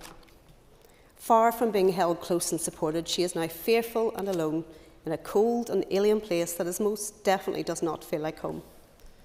Without a contemporaneous awareness of the unspoken power structures that were so firmly established in society, so many young women and girls would be blamed and would be made to pay, to be hidden away behind closed doors, to have their dignity and agency removed, and unbeknownst to them, soon to be coerced into relinquishing her child to adoption. We have heard testimony after testimony, Mr Deputy Speaker, of covert and overt pressure being applied, manipulation and even threats being used, until that mother would feel she had no choice but to agree to surrender her baby to adoption. The unimaginable sense of trauma and loss is hard to fathom. And of course, a very different sense of loss, though just as profound, will be felt by those adopted children who are now adults, who, if they were even ever told the truth, would spend years, maybe a lifetime, wondering why. A lifetime of wondering how different things could have been. A sadness bound up in ancestral loss, a lifetime of loss in many ways. So many, Mr Deputy Speaker, have suffered in so many different ways, and we want to remember and honour all of them. We recognise the depth of feeling expressed by some that their loved ones appear not to be included in this truth recovery process or in this bill. But, Mr Deputy Speaker, this is far from the truth. Mr Deputy Speaker, it's important to state that redress takes many forms, not just financial, and for example, we see information retrieval as redress, therapeutic and bespoke support services as redress, memorialisation as redress, acknowledgement and apology as redress. Speaking directly to those family members who are advocating on behalf of their deceased loved ones, they and you are a part of this process. Their and your experiences will not be lost. We want to hear the testimonies of those women and girls and their now adult children who suffered due to the shame and stigma imposed by this society throughout the 100-year period into which this investigation will examine. The testimonies collected of those victims and survivors who come forward need to be carefully recorded, and equally as welcome and important are the testimonies of those family members who are sadly no longer with us. Each and every voice will help us understand better what happened, why it happened, and who was responsible. Each and every record will help illuminate and form an important part of the tapestry of this shameful part of our past. A past that needs to be woven together to help us dutifully and respectfully acknowledge all of those who suffered at our collective hands. And when I say our, Mr Deputy Speaker, I mean us as individuals, us as a society, us as members of churches, us as state agencies who permitted this to happen. The findings of the investigation and the repository of information that emanates from it will be central to this truth recovery process. It can then be held forever in memorialisation and posterity for future generations to know and remember the suffering of our sisters and of their children. Mr Deputy Speaker, before delving into the bill itself, I think it is important to set out the developments that led us to where we are today. Members will recall that the campaign to establish an inquiry into those affected by historical institutional abuse followed damning findings in the institutional abuse inquiry in the Republic of Ireland. Within months, thousands had signed a petition which was delivered to this Assembly in late 2009, calling for similar assessment of the scale of child abuse here in Northern Ireland. The then Executive agreed to set up a public inquiry in 2011, and the following year the terms of reference were announced by the First and Deputy First Ministers. On the same date, retired High Court Judge Sir Anthony Hart was appointed to chair the inquiry. MLA subsequently passed legislation to establish an inquiry to determine if there were systemic failings by the state or institutions in their duties towards children under 18. Crucially, however, adult victims and survivors of Magdalene Laundries were not included in that remit. Given the age limitation, it also did not include those women in mother and baby institutions and therefore their children who are now adults. At that time, Birth Mothers and Their Children for Justice launched a campaign highlighting the need for a separate inquiry, and since then, significant work has been carried out over that period which deserves to be accredited. In 2018, on behalf of the Executive, the Health Minister commissioned a team to consider evidence and to research the operation of mother and baby institutions and Magdalene Laundries. In January 2021, Following publication of research jointly conducted by Queen's and Ulster universities, the Executive agreed to undertake an independent investigation into the institutions, as although the research revealed some of the horrendous experiences of women and girls and their children who were admitted to institutions over many decades, up to the late 1990s, it also left many unanswered questions. In March 2021, the Health Minister took the lead and established a Truth Recovery Design Panel, which was tasked with developing options for an independent investigation into mother and baby institutions and Magdalene Laundries. Just 6 months later, in October 2021, the Truth Recovery Design Panel published its findings in a report that shone a light on the shameful circumstances which occurred in the past and persist, not least in their long-term impact, and which identified the need for a transitional justice approach to remedying such wrongdoings. It recommended an integrated truth investigation to investigate issues in mother-baby institutions, Magdalene Laundries and Workhouses. In addition, it identified the need to examine their pathways and practices, and that is the practices that led women and girls moving into and out of these institutions. It also recognised a number of related institutions such as baby homes and private nursing homes, and cross-border and international transfers of children and women. In summary, the research lifted the veil on the hidden away experiences of women and girls and their children who are now adults. And these experiences were affected by decisions of the state, the churches, others, and society in general over many decades up to the 1990s. Testimonies collected as part of that research have been built upon and will be enriched by the first stage of the investigation by the independent panel, which is established in April 2023. Mr Deputy Speaker, the implementation of the report was agreed by the Executive in November 2021. Since that time, the Executive Office Truth Recovery Programme has been engaging with victims and survivors to implement the 5 key recommendations in the report. As I've already said, the Truth Recovery's Design Panel proposals were both groundbreaking and novel. Importantly too, it identified the need to recognise and support victims and survivors from the start of the process. One of the key recommendations was to establish a statutory inquiry and redress service, which required bespoke primary legislation to put both in place, which brings us to the bill that we have before us today.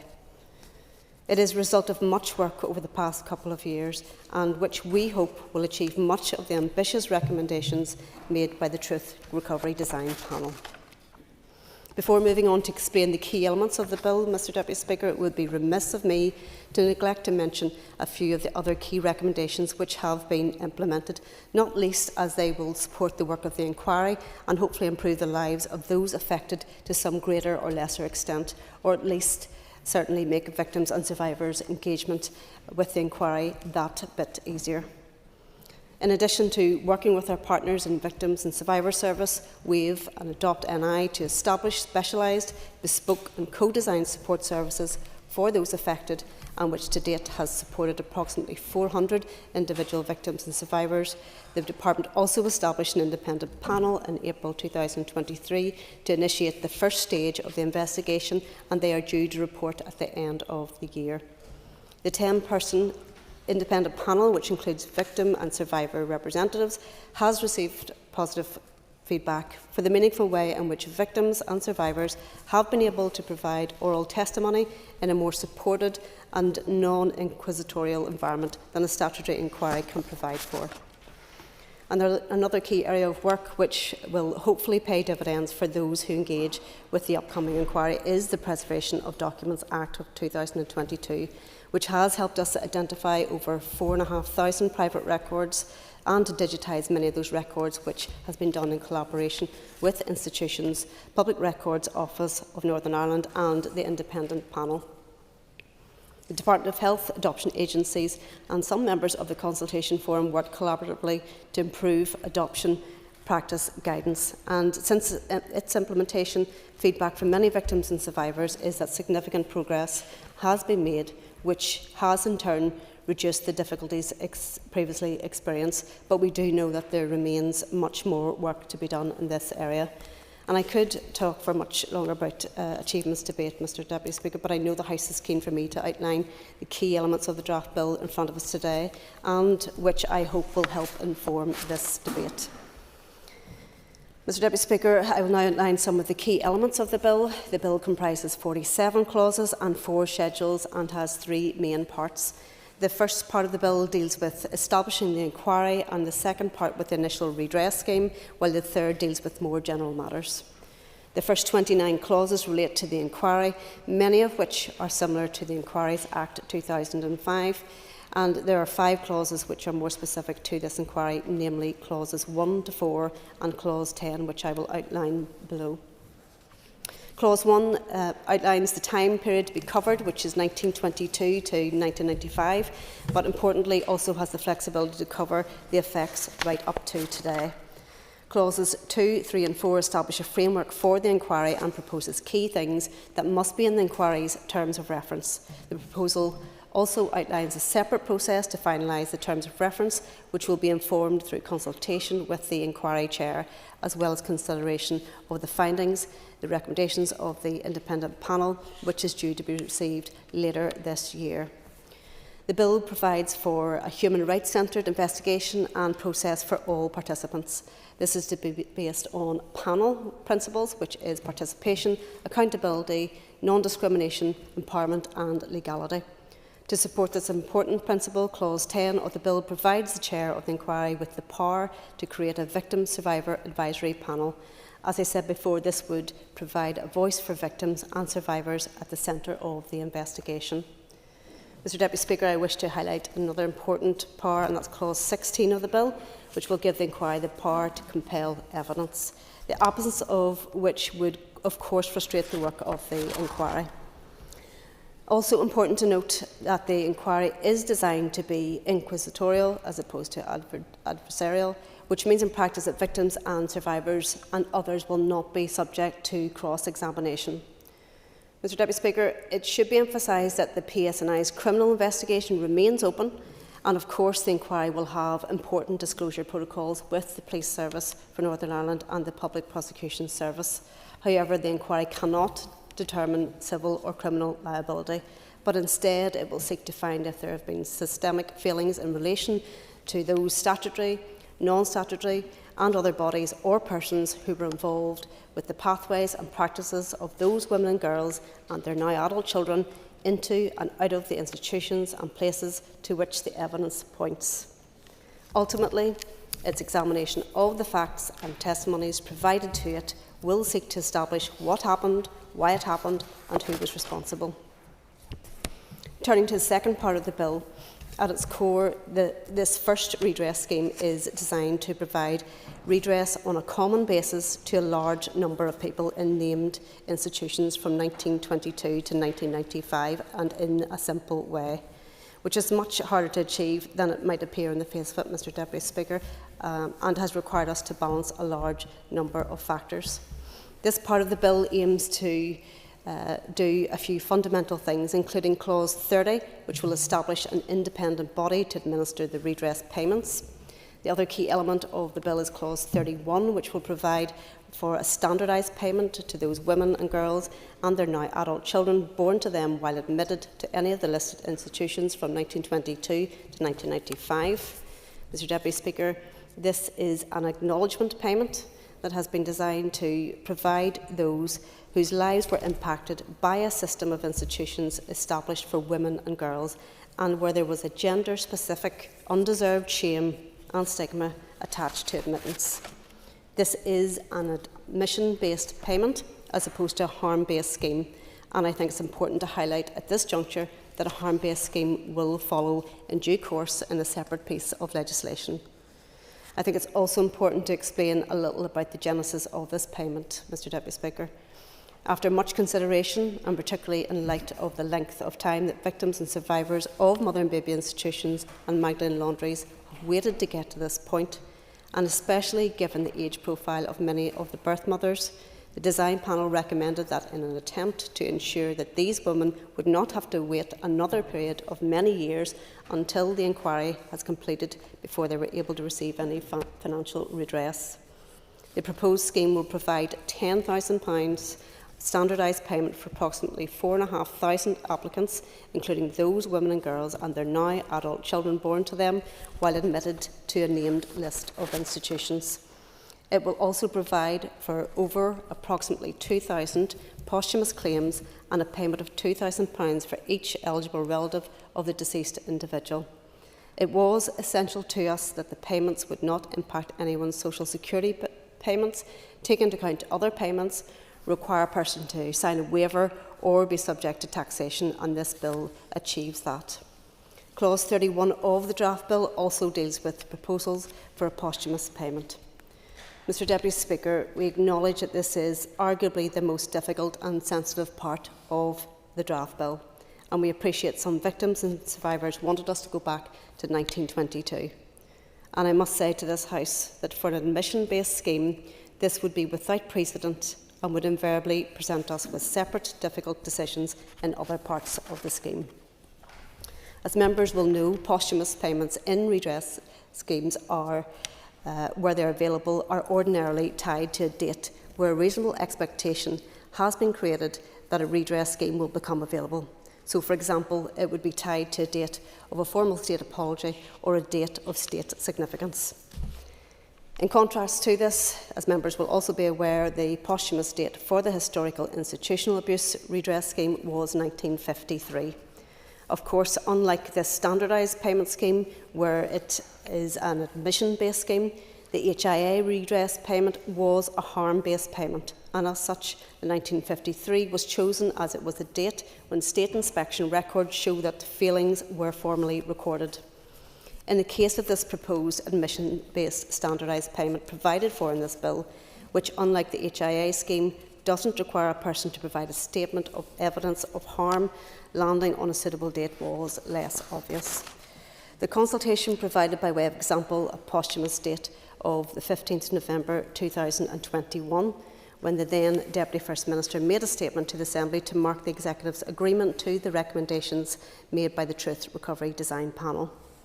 Following the consultation process, ultimately Ministers and the Executive chose the date that the inquiry into historical institutions was announced, and that is the 29th of September 2011.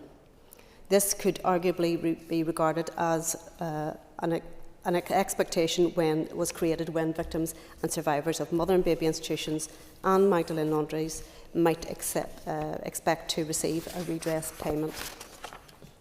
In addition to this, the bill provides for all eligible family members on behalf of the deceased to receive an individual posthumous claim of £2,000 each. This was another difficult area to arrive at, as illuminated by the wide and opposing consultation responses. As members will appreciate, this area is fraught with sensitivity and privacy concerns, and in an effort to avoid causing any potentially devastating unintended consequences, we hope that Clause 31 achieves a careful solution to this complex issue. To clarify, eligible family members are the surviving spouse or partner and all the surviving children, including a person who was adopted into another family.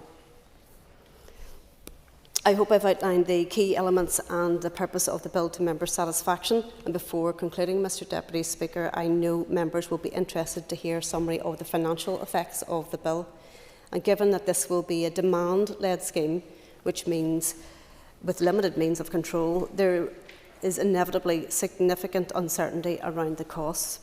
As a result, it could be much higher or lower than that of which is estimated.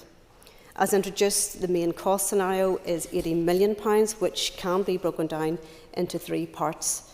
Part 1, in relation to the public inquiry, is estimated at £14 million. Part 2, which is estimated at £58 million, is in relation to the initial financial redress payments. And Part 3, in relation to the redress service, is estimated to cost £8 million. Mr Deputy Speaker, to conclude, as I said at the outset, this is a large, technical, complex and sensitive piece of legislation. And we do thank the committee, especially the committee chair and the deputy chair, for their constructive engagement, and we look forward to supporting the committee with its important work. Indeed, we'd like to express our appreciation to the executive ministers and the members for their ongoing interest and support for the work of the Truth Recovery Programme and this bill in particular. No doubt members of this House will have views on the draft bill, and of course we will listen carefully. So, Mr Deputy Speaker, I commend this bill to the House. Call on Paula Bradshaw, Chairperson of the Executive Committee. Paula. Thank you, Deputy Speaker. I rise on behalf of the Committee for the Executive Office at second stage of this deeply significant and long-awaited bill. The introduction of the Inquiry, Mother and Baby Institutions, Magdalene, Laundries and Workhouses and Redress Scheme Bill is a huge milestone for victims and survivors. The purpose of the bill is to set up a statutory public inquiry to establish the facts about these institutions between 1922 and 1995. The bill will further include provision for the Executive Office to establish a redress scheme to administer a statutory financial redress scheme. The Committee also recognises the importance of this legislation in responding to the recommendations of the Truth Recovery Design Panel report, which was published in 2021. And I would like to thank the panel for their work on this important topic. These institutions should have offered care and protection, instead became sites of stigma, forced separation and profound trauma. Victims and survivors have waited far too long for the truth to be acknowledged. The bill is scheduled to reach committee stage tomorrow, and members are committed to undertaking thorough scrutiny to ensure it delivers meaningful outcomes for all those affected. The committee will robustly seek views on the bill from all those whose knowledge can shape the bill. In particular, we will engage widely and sensitively to ensure all voices are heard. We are acutely aware not only of the pain that mothers and adoptees have experienced, having heard their evidence in committee over the past few months, but also the value of their input that they will bring. It is so important that we get this right. It is now our collective duty to ensure that their voices are heard and considered on how the inquiry will work and the matter of appropriate redress. The committee was briefed by the Department at its meeting on the 18th of June on the bill's provisions, following its introduction on the 16th of June. Members took the opportunity to raise a number of concerns, particularly in relation to access to public records, formal engagement with religious orders and the posthumous eligibility date of 29th September 2011. The committee looks forward to working with the Department on these matters going forward, and on behalf of the committee I support the bill's passage through second stage, and I look forward to working constructively with other members, the Department and most importantly the victims and survivors to ensure thorough scrutiny of this bill. Mr Deputy Speaker, I would like now to make some points in my capacity as an individual MLA. Today has been a long time coming, and I want to start by acknowledging the relentless efforts of many campaigners to get us to this point. Mr Deputy Speaker, in 2016 I met with some of them when they came to my office, and during this 3-hour meeting I heard from Una McAleer, Michelle Dillon and Ewan Duffy. All of them have had their lives so shaped by these institutions. It was a very sad, horrifying and frustrating meeting, and while their stories will never leave me, so too was a statement from Ewan when he was leaving, when he said that they had been banging on the doors of politicians for years and were, and I quote, drowning in tea and sympathy. They wanted to, and still do, need justice, accountability and acknowledgement, and this is hopefully going to be the first step in delivering this for them.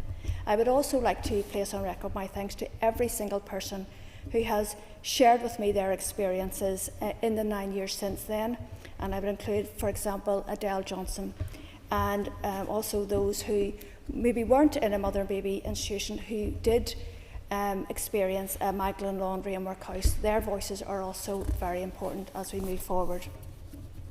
Since this time, we have had a series of processes that have been deemed necessary by the Executive Office before we got here today, and they include the commissioned research, which cost £206,000, the Truth Recovery Design Panel, which cost £266,000, the Truth Recovery Independent Panel, which has to date incurred costs of over £1 million. Mr Deputy Speaker, I want to read those figures into the record as I move forward with my remarks, because I would highlight that very, very little of this money, £1.5 million, not very much of it has gone to the victims of the institutions. I am concerned about the double standards of the Executive Office, when it came to the drafting of the provisions of this bill, and I will address these first. Clause 31(5)(b) covers the deceased date on or after 29th of September 2011 in relation to posthumous claims. And I asked at committee last week and was advised that this date is the announcement of the public inquiry into historical institutional abuse, which makes little sense and does not seem fair to those victims who suffered in one of the institutions and have since passed away.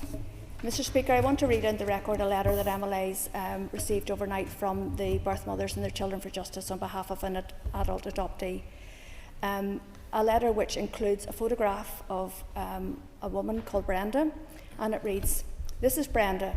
Brenda was a birth mother, my mother. She was failed in life and is now going to be failed in death. Like so many other mothers and babies, you, the government, say that she will not receive justice nor recognition because she died before the 29th of September 2011. Over 14,000 women and girls entered these institutions. What percentage of these individuals are being denied? We have not campaigned for all these years to leave anyone behind. They were forgotten during the historical institutional abuse inquiry.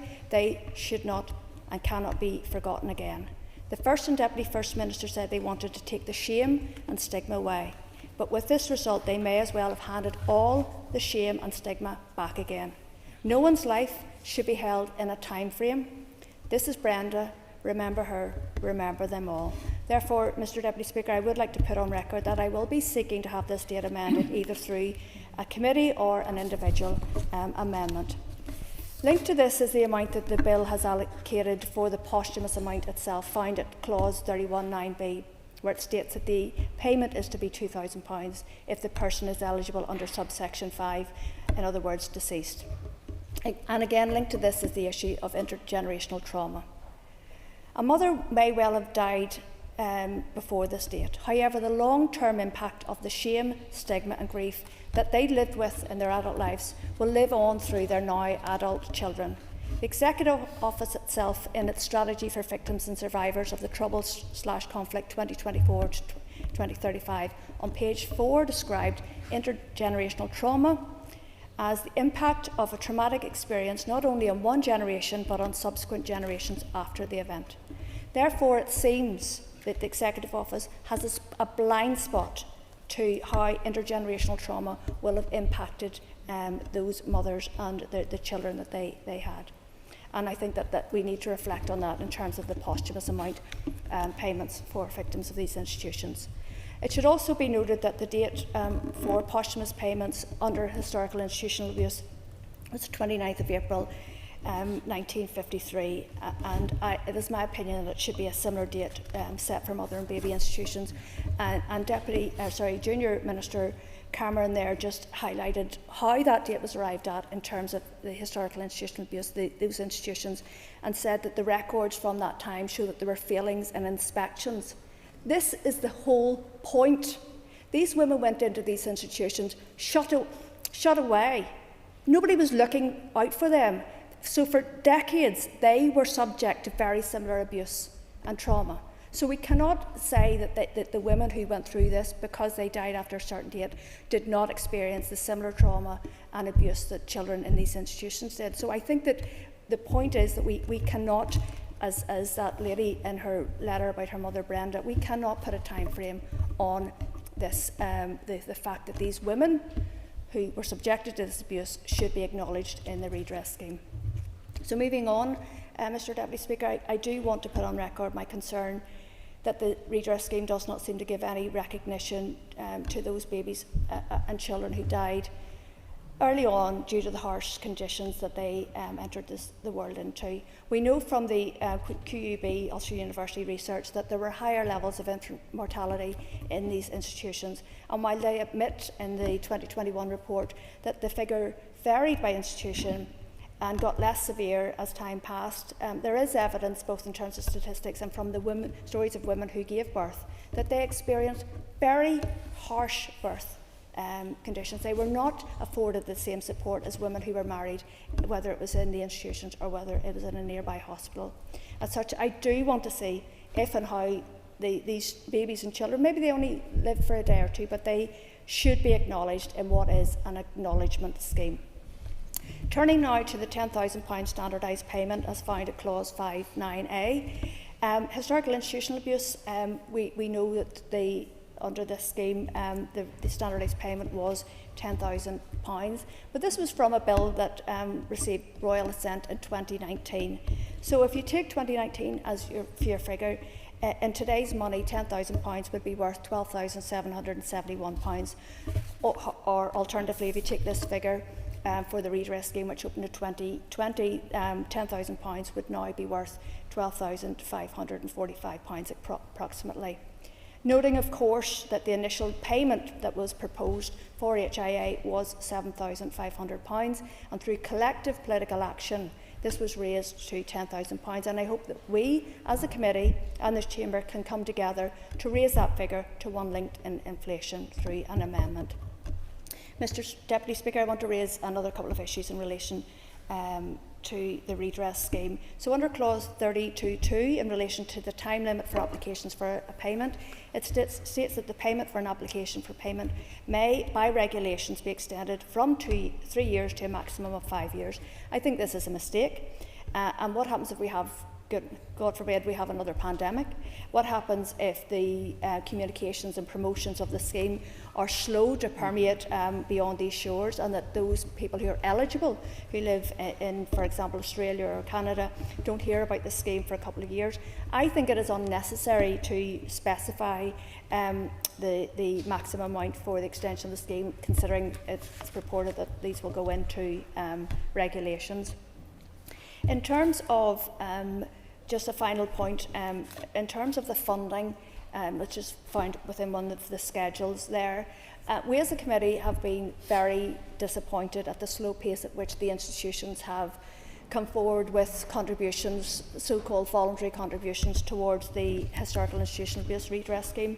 We will be looking, and certainly my colleague Stuart Dixon and I will be focusing very much on how we could amend the bill to put forward a requirement for the institutions to contribute to the redress scheme. They have to be held to account for the pain and suffering they've inflicted. Oh yes, I will. Thank you.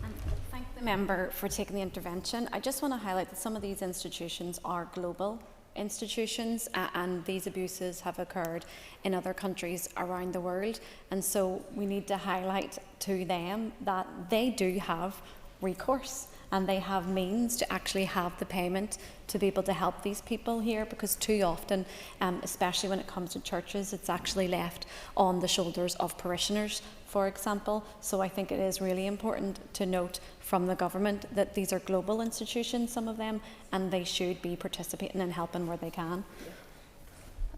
Thank you. I think I would go further and read into the record as well that we as a committee have been very frustrated that when we have asked these institutions to come before committee, they have refused, and they've hidden under the cloth that they are all island and that their headquarters are in Dublin, and I think we need to find a way through this bill to hold them to account. Mr. Deputy Speaker, I'm going to turn now to the inquiry itself. And I think that under the relevant persons section found at clause 5, we need to ensure that the following persons are included and appear on the face of the bill, and they are those who entered mother and baby institutions having been raped and impregnated while residing in a workhouse.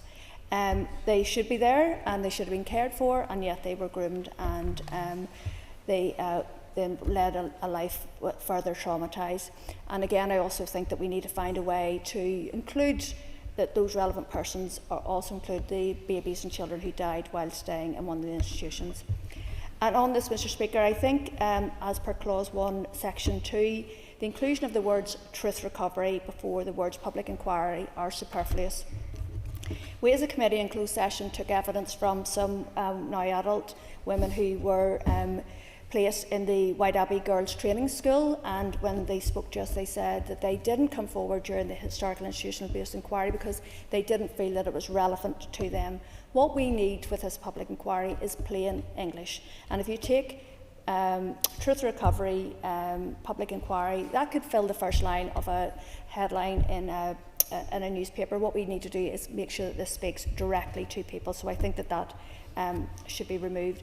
Mr Deputy Speaker, these are the main issues I want to raise at this second stage. Some of the technical issues we can work on with departmental officials and the Examiner of Statutory Rules in due course. But I would like to encourage anyone and everyone to get in touch with me and or the committee with any concerns or unmet aspirations from this bill. So in closing, Deputy Speaker, I do want to end where I began, by paying tribute to the women and the adult adoptees who have campaigned for far too long to get us to this point. This inquiry and redress scheme must deliver for them, and I commit to doing everything in my power as a member of the Committee for the Executive Office and as an Alliance Party MLA to shape this bill to make sure that we don't let them down again. Thank you. Thank you, Paula. I call on Sinead McLaughlin. Sinead. Thank you, Deputy Speaker. I'm glad to see this bill coming before the Assembly. It is long overdue, and it is owed to the women, girls and children who were forced to endure decades of silence, shame and stigma in mother and baby institutions, Magdalene Laundries and Workhouses. The state failed them. We failed them. This bill presents a long-awaited beginning, a first step towards recognition, acknowledgement and truth. We acknowledge one of the greatest scandals in Ireland's history, the removal of children from their mothers, driven by deeply misogynistic values and a punitive, judgmental system. Women and their babies were treated cruelly, and indeed many were humiliated, and indeed some were excommunicated from the altar of their churches right across almost every parish in Ireland. And of course, many young women found that they were also estranged from their own families. As a member of the Executive Committee, I have heard many heartbreaking testimonies by mothers and adoptees that found themselves placed in the mother and baby institutions, Magdalene Laundries and Workhouses. And so today I welcome the progress at having this bill before this House. And I want to thank the powerful tenacity of the many women and children for justice that have had to fight so hard for this inquiry and this redress.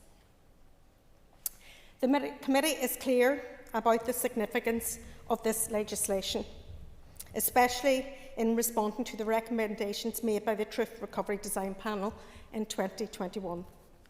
I want to place on record my thanks to the panel too for their dedicated work on this vital issue. The bill is due to enter committee stage tomorrow, and I am committed to carrying out rigorous scrutiny to ensure that the final legislation meets the needs of all those affected and delivers meaningful, survivor-centred outcomes. However, at this early stage, I cannot ignore the serious concerns raised by the current bill. I am deeply disappointed that religious institutions which ran many of these homes and were responsible for systematic abuse and neglect are not being compelled to contribute financially to this redress. Can we stand here and truly say the state alone should carry the entire financial burden? These institutions caused immense pain and lifelong trauma. They cannot be permitted to remain silent and unaccountable. It is not enough for these institutions to express sorrow in vague terms. They must engage with the process fully, morally, financially and publicly. True accountability cannot be optional. Yes, the state must acknowledge its role too, but so too must the religious bodies who profited from the control and suffering of women and children. I am also concerned by how the bill addresses adoptees, those born to women in these institutions. While they are eligible for redress payment, access to their personal records, birth histories and identity is not legislated for in this bill. Yes, the bill references investigation into adoption and fostering arrangements, but that is not the same as guaranteeing adoptees the right to know who they are. Too many adopted people still live with gaps in their story. That is not redress. Redress without full truth is not justice. It's not enough. The bill imposes a cut-off date of the 29th of July 2011 for families to make posthumous claims. I can only describe this date as unjust and arbitrary. It excludes countless families whose loved ones died just before this date, often having to deal with a lifetime of trauma. This is not just a technicality, it is an exclusion that inflicts further harm. No one should be denied justice because of the date they died. This cut-off must be reviewed and it must be revised. This bill offers a flat redress payment of £10,000 regardless of how long a person spent in an institution or what they actually endured. While this is a start, it must go further. I understand the intention to provide acknowledgement without re-traumatising survivors, but we must be honest. A flat sum cannot capture the varied and devastating realities survivors lived through. This is only beginning of redress. A fuller, individually assessed assessment must follow, and it must reflect the truth of survivors' experiences. At every stage of this process, we must prioritise the needs of those survivors.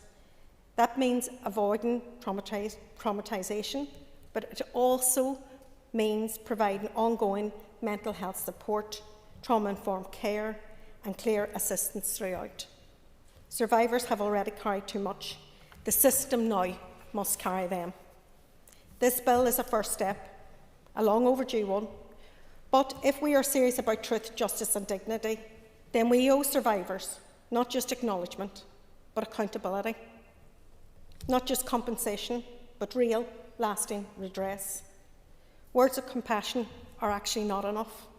What matters now is action, urgent, compassionate and survivor-led. Through this legislation, we have an opportunity to show that we have finally chosen to listen, to act and never look away again. It is important that we seize that opportunity and we seize it properly. Mr Deputy Speaker, I support this bill through second stage and look forward to scrutinising this carefully at committee stage and deal with those more technical issues in order to be truly fair and just. Thank you, Sinead. I call on Linda Dillon. Linda. And I want to begin my contribution to this debate today by welcoming the fact that we have finally got to a point where we have legislation before this Assembly to address the inquiry and redress for victims and survivors of mother and baby institutions, Magdalene, Laundries and Workhouses. And it's testament to the mothers and adoptees who have campaigned over many years and who have laid their souls bare to help us all to understand what they went through. Something that really they should never have had to do, but they did. I know that many in this chamber and many that have come before us have been meeting with those mothers and adoptees over many, many years. It is important that we all understand that this is the beginning of a legislative process, and I do associate myself with much of the commentary that has been expressed by previous speakers, particularly around the misogynistic issue and the fact that this was about women and their children. And they weren't protected for that very reason, because of the society at that time and those who ruled it. There must be ongoing engagement with mothers and adoptees to understand what changes may be required to meet their needs. Mothers and their children suffered at the hands of a system that treated them as though they were a stain on society, when it was in fact the church and state and their treatment of women and girls and their children that was and is a stain on society. And it's worth remembering that many of these mothers were little more than children themselves. Some of them were actually children. Some had suffered abuse, sexual violence, and some were in the care of the state and religious institutions. And I use the term care very loosely in that sense. These women and girls were further abused by those who should have cared for them when they were pregnant, frightened, and very vulnerable. And we have heard some of those testaments to the physical and psychological and emotional abuse. We've heard about the cruel and humiliating treatment, but we do need this inquiry to get a full understanding of the scale and detail of what happened. There needs to be an understanding and acknowledgement, and we must do our best to meet the needs of those who suffered, those whose entire lives have been shaped by what happened to them. I appreciate that there is a significant piece of work to be done around apology. I believe that the committee stage of the bill is the opportunity to get into the detail and look at what possible amendments may need to be made to this bill to ensure that it meets the needs of victims and survivors. And at this point, I want to specifically raise my concerns with regard to the cut-off date of 2011 for posthumous payments in Clause 31, Part 5b of the bill. I have deep concerns about this arbitrary cut-off date for posthumous claims, as it is not simply about the ability to claim redress for those families, but it is very much about the acknowledgement and recognition of their loved ones who are now deceased. And I appreciate that there is a significant piece of work to be done around apology and memorialisation. However, this feels particularly cruel to those whose loved ones have passed away, both mothers and adopted children. I think it is important that the committee work with the department to address this, along with any other concerns that may be highlighted by the mothers and adult adoptees during the scrutiny process, and I will certainly work with you to that end. I'm going to finish by saying that we know, because they have told us, that many of the mothers and children that have went through this system suffered trauma at the hands of the church and the state. And we must do all we can as the government of today to make amends for that and not to add to that trauma. So I hope that we can all work together with the mothers and adult adoptees and their families to pass legislation that will go some way to making right the terrible wrongs of the past. Thank you, Linda. I call on Brian Kingston. Thank you, Mr Deputy Speaker. And as a DUP member of the Committee for the Executive Office, I wish to welcome the introduction of this bill to legislate for an inquiry into the practice at mother and baby institutions, Magdalene Laundries and Workhouses, also to create a redress scheme for those affected by the poor practice in those institutions. This is an important stage in this process. The voices of victims and survivors are vital to ensuring that this legislation is fit for purpose. We value their engagement with us at committee so far and hope that will continue. The operation of these institutions does not stand up to modern-day scrutiny. It is our collective aim that this inquiry should get to the truth of what happened, why it happened, and who was responsible. We wish to listen to the lived experience of victims and survivors. Whilst it is not part of this bill, the committee will continue to push for recognition of culpability where institutions should be properly contributing to recognition payments. As we have received briefings at committee, it has been disturbing to learn details of how these institutions operated and the negative impact this had on so many lives. A substantial foundation for the inquiry has been provided by the research carried out for the Northern Ireland Executive by academic experts from Queen's University Belfast and Ulster University, led by Dr Leanne McCormick and Professor Sean O'Connell, published in 2021. In terms of numbers, the research found that between 1922 and 1990, around 10,500 women were admitted to 8 mother and baby institutions, and around 3,000 women were admitted to 4 Magdalene Laundries in Northern Ireland. The last mother and baby institution closed in 1990, the last Magdalene Laundry in 1984. There were around 20 workhouses in Northern Ireland operating under the Poor Relief Acts, though I think more work is needed to detail their inclusion in this legislation. Among the key findings in the university's report were that there was a stigma attached to pregnancy outside of marriage. Women and girls were admitted by families, doctors, priests, and state agencies. They were required to undertake tough chores late into pregnancy.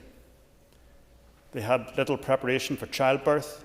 Some had cold and castigating birth experiences. Many women and girls were separated from their children by placing them in children's homes, fostering out, and through adoption.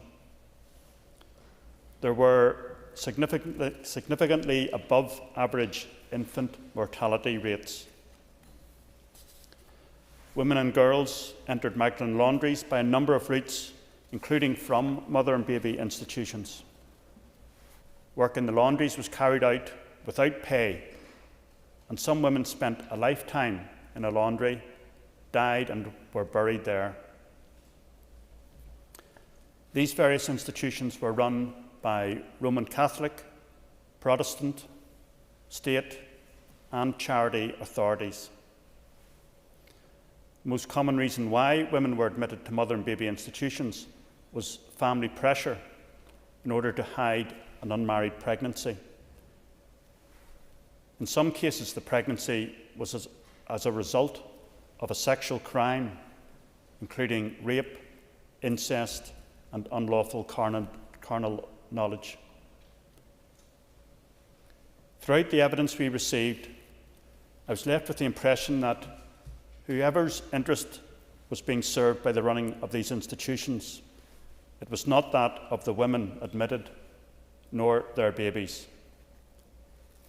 It had a lot to do with the abuse of power.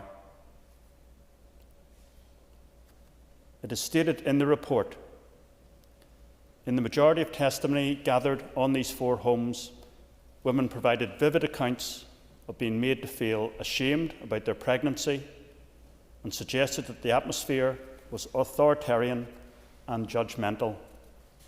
End quote. Detailed information on the outcome for the babies is limited. For 2 homes, records show that just 26% of babies born left the home with their birth mothers. 32% of babies were placed in institutional homes. 23% were adopted, and another 15% listed as going to foster parents. The reason why women were admitted to Magdalene Laundries covered a wide range of circumstances. This included referrals by welfare authorities, by the courts as an alternative to imprisonment, by family members, by clergy, and from mother and baby homes as a form of so-called penitence after giving birth. The report states that some women were sent to the Magdalene Laundries due to having learning difficulties. Also, that girls and young women who were the victims of sexual assault and incest were placed in a St Mary's home at the direction of the courts or by a family member.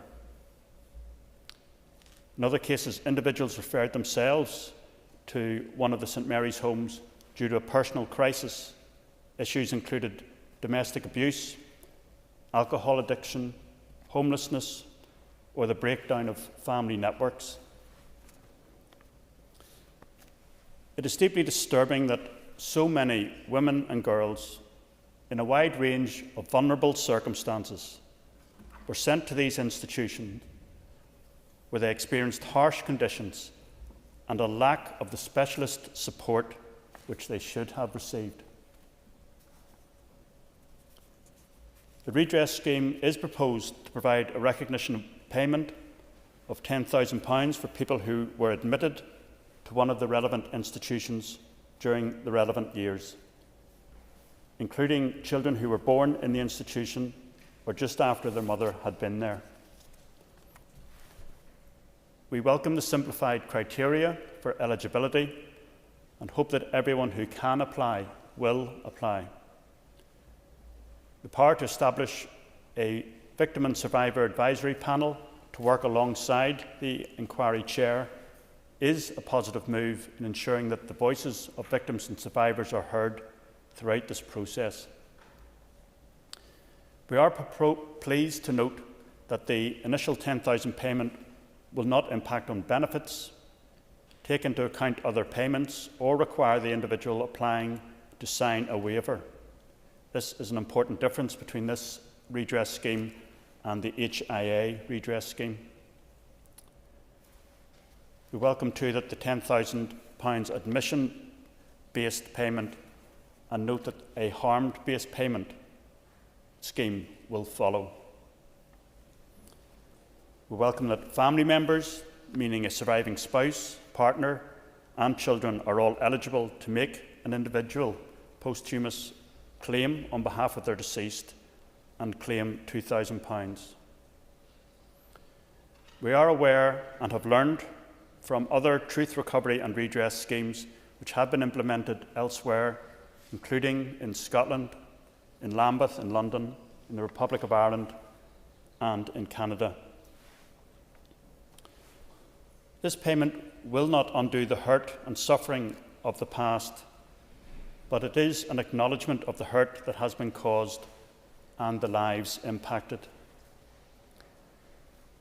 We thank those who have assisted us so far to uncover the truth. The shame rightly belongs to all parts of society which permitted women and girls to be placed into these institutions where they and their babies were let down by all of us. This bill's enable us to acknowledge that harm and face our collective responsibility for it. Thank you. I call on Carol McCoolin.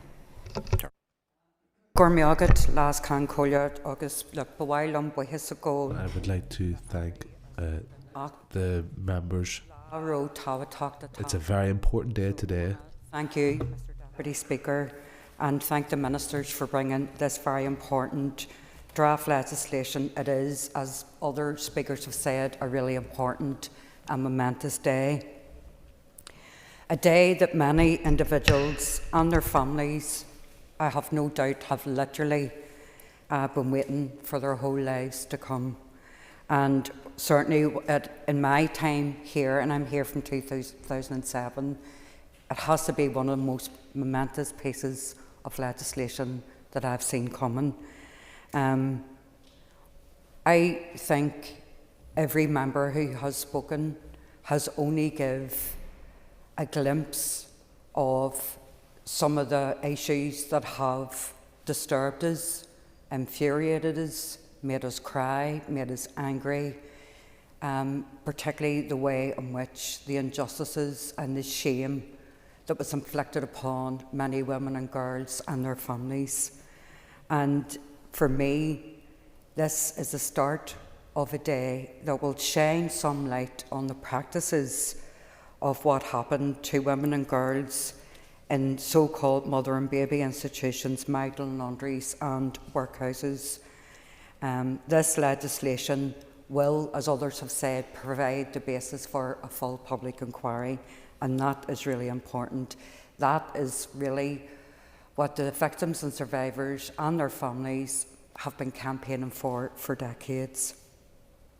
As already been mentioned, no one, absolutely no one, should be in any doubt whatsoever that because of the way our society was, it not only allowed these scandals and, in my opinion, crimes to happen, but it actually facilitated them.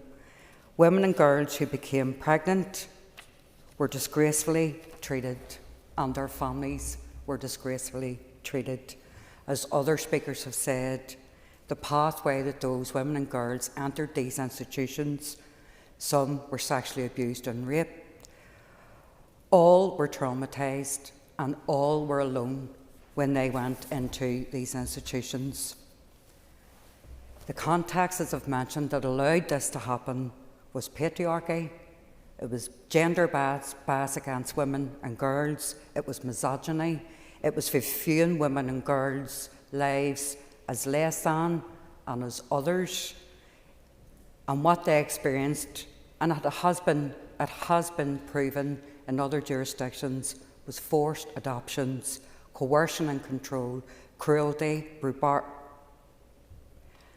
practices, a complete lack of compassion for women and girls that were in their care. As Sinead and others have said, no care shown whatsoever, no sensitivity, no regard for the women and the girls and the experiences. And many of these girls who entered these institutions were children. In today's definitions, they were children themselves. And no one questioned why 14-year-old girls, 12-year-old girls, 13-year-old girls went into these institutions pregnant. No one questioned that. And for me, it was a complete indictment on us. And it is imperative that their stories and the experiences of the women and girls who were in these institutions, their lived experience, it must be front and centre. This legislation, as Pam said, Junior Minister said during the introduction, is an opportunity for a public inquiry to start. And for me, that is really important. I don't think any of us would even try to say that this can go or completely replace or eradicate the trauma experienced in and the trauma lived for every day of their lives. But I think it's an important start, and there's a lot of work to be done. A lot of us have got some concerns already, and some of those have been mentioned. I think it is appropriate for us all to acknowledge the work, first of all, not the work, but the bravery of these women and girls and their families coming forward. I think the acknowledgement must be given to the TO officials, truth recovery panels, the consultative forums, and all the work that's been done to try and support people up until now. I think it's important for us all to say, we see you, we hear you, we want to ensure that recognition is realised through this legislation that will end in a public inquiry that is just and fair. And aspects of this bill have already been flagged up, and I'm not going to repeat what other colleagues have said. So I just want to say that. It's not that I don't think are important, there's no point in repeating, but other things I do think that really concern me are aspects of this bill look at the possibility of institutions and others giving evidence to any public inquiry and with anonymity. And I think that's grossly unfair. It flies against everything, absolutely everything that we want to do. We understand that it's important, and I want to say this, it is important that if victims and survivors and their families feel that this flexibility in terms of giving evidence in private is something, that's the only way they can do that, then so be it. But no institution responsible for the cruelty and the hurt and the pain should be allowed the luxury of giving evidence in private. None of us should allow that to happen. And we understand the kernel of Article 8, the right to private and family life. It's ECHR, we get that. But let no institution use Article 8 to duck out of facing people that they may not have been personally responsible, but the institutions that they work for and are part of were. The concerns that I've raised are certainly in relation to clauses 14, 15, 16 and 17, and they're also there in clause 40 specifically.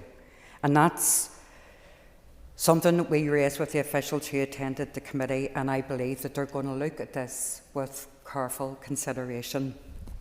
Other aspects of the bill that have been raised with us and have been raised in previous legislation, particularly the adoption bill, is access to public records. And when I say public records, that's what they are. But it's someone's life, it's their history, it's their story. And they need to have that. And we need to ensure that they get that. And that every stone is unturned to ensure that whatever information people haven't got up until now, they get. That's really, really important, and I think we all agree on that in the committee. Sinead pointed out, and indeed Paula pointed out, our executive have stepped up and stepped forward in bringing about this draft legislation for the public inquiry, and they have tried in some way to look at redress schemes, and everyone spoke about the posthumous claim, so I concur with that. But the mother and baby institutions, the Magdalene Laundries, the Workhouses, and indeed state-run institutions, I believe, need to step forward. As Paula mentioned, they refused to come to the committee. They sent letters. In fact, I specifically remember one piece of correspondence where they said that running these schemes cost them money, no compassion, no love, an absolutely disgraceful response. And I know that we all on the committee, and indeed those who aren't on the committee, are going to be steadfast in ensuring whatever means we have, not only will they be held to account, but they will pay.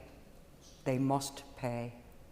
It'll never replace or address the hurt and trauma, but, you know, voluntarily contributing to what they think, for me, just should not be allowed. I understand that some of the institutions have been listed simply because of the research that Brian outlined through Queen's and the Ulster universities. I know that even in my own constituency, where two of the institutions in North Belfast were listed, there were others. There were private hospitals and private homes. That was where all the middle-class girls were sent to. The middle-class girls were sent to the private hospitals. I'm not saying that they weren't traumatised. They absolutely were. Were their children, were they put under coercion and control? Yes, they were. Were their children adopted against their will? Yes, they were. But we need to look into that, and I'm hoping that the inquiry will shine a light on those practices as well. We now are in possession, and we, our executive, and indeed us, are in possession of the End Violence Against Women and Girls strategy. And the Department, and indeed the Minister for Justice, brought forward legislation around coercion and control. There's one of the best examples of a lived history of violence against women and girls and coercion and control. And the worst injustice that we can do for them and their families is not to have that recognised. So it is essential. We need to find out what happened as laid out in the bill, why it happened, and who was responsible. We need to know, and I know others have raised this before, but that includes the high immortality rates of wee babies who were either born dead or died shortly after. Where were they? Who took them? Where are they buried? Are their graves marked? Are all those questions we need to find out. And what I firmly believe, that none of us will allow, while these babies are buried, we will ensure their history is not buried. It's really, really important that that acknowledgement comes as well, because this all, frankly, has been done in secrecy within the context of what women and girls faced. And what we all are determined to do through this legislation, and we will do it starting from our committee stage tomorrow, is try and honour those as best as we possibly can by fighting to ensure we get some sense of justice. I don't think any of us will even try to say we'll get you full justice, because we can't do that, but we'll do our best. We will guarantee you we will do our best. We will support you right through. And above all else, we need to make sure that nothing like this ever happens again. I want to thank the families and the individuals who have came to the committee. I want to thank those who have met me on an individual basis, and there are many. You know who you are. I also want to give assurance to the adult adoptees that we need to make sure that they're not forgotten in this as well, and they won't be. And that goes from their very birth certificates with adopted right across. That needs to be challenged and changed. And above all else, one thing about this place is, see, when it comes to this piece of legislation, there is a cigarette paper between each and every one of us. regardless of political party and their complexion, to ensure that we see you all, we hear you, and we will fight to ensure that you are supported, recognised, and indeed you get some sense of justice. I call on Harry Harvey. Harry. Thank you, Mr. Speaker, and I welcome progress on this matter by way of the inquiry and redress bill and the opportunity to contribute to the debate today at second reading. The magnitude of historical institutional abuse has been a blight on our shared societal history and the history of those institutions directly involved. It is imperative that victims remain our primary focus. I know that a victim-centred approach has been the aim of the Executive Office, and I welcome work done in bringing the bill before the House. Of course, this is only the beginning of the process, and much is still to be done to continue to support those affected and acknowledge the life experiences of individuals and families touched by these historic horrors.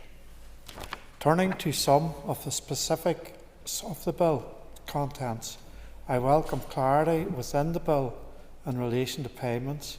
I am glad that Clause 37, for instance, makes provision for single lump sum payments for recipients, and that initial 10,000 admission payments will not impact upon an individual's benefit entitlement, nor will it take into account other payments or require any waivers to be signed. This is an important distinctive from any previous redress scheme and will ensure that recipients can avail of the financial award in its entirety. I welcome the 10,000 admission-based payment and note that harm-based payment scheme will follow. It's important that admission payments are administered as quickly and efficiently as possible, cognizant of the age demographic of many of those affected by historical abuse. I am pleased that provision has been made at Clause 35 for the prioritisation of applications for those suffering from a terminal illness. In addition, the simplified criteria for scheme eligibility will undoubtedly aid and hopefully boost the levels of applicants coming forward to avail of the scheme, which will in some way acknowledge the tremendous weight of hurt that was visited upon the many victims of historical institutional abuse, be it in mother and baby institutions, Magdalene Laundries or workhouses across Northern Ireland.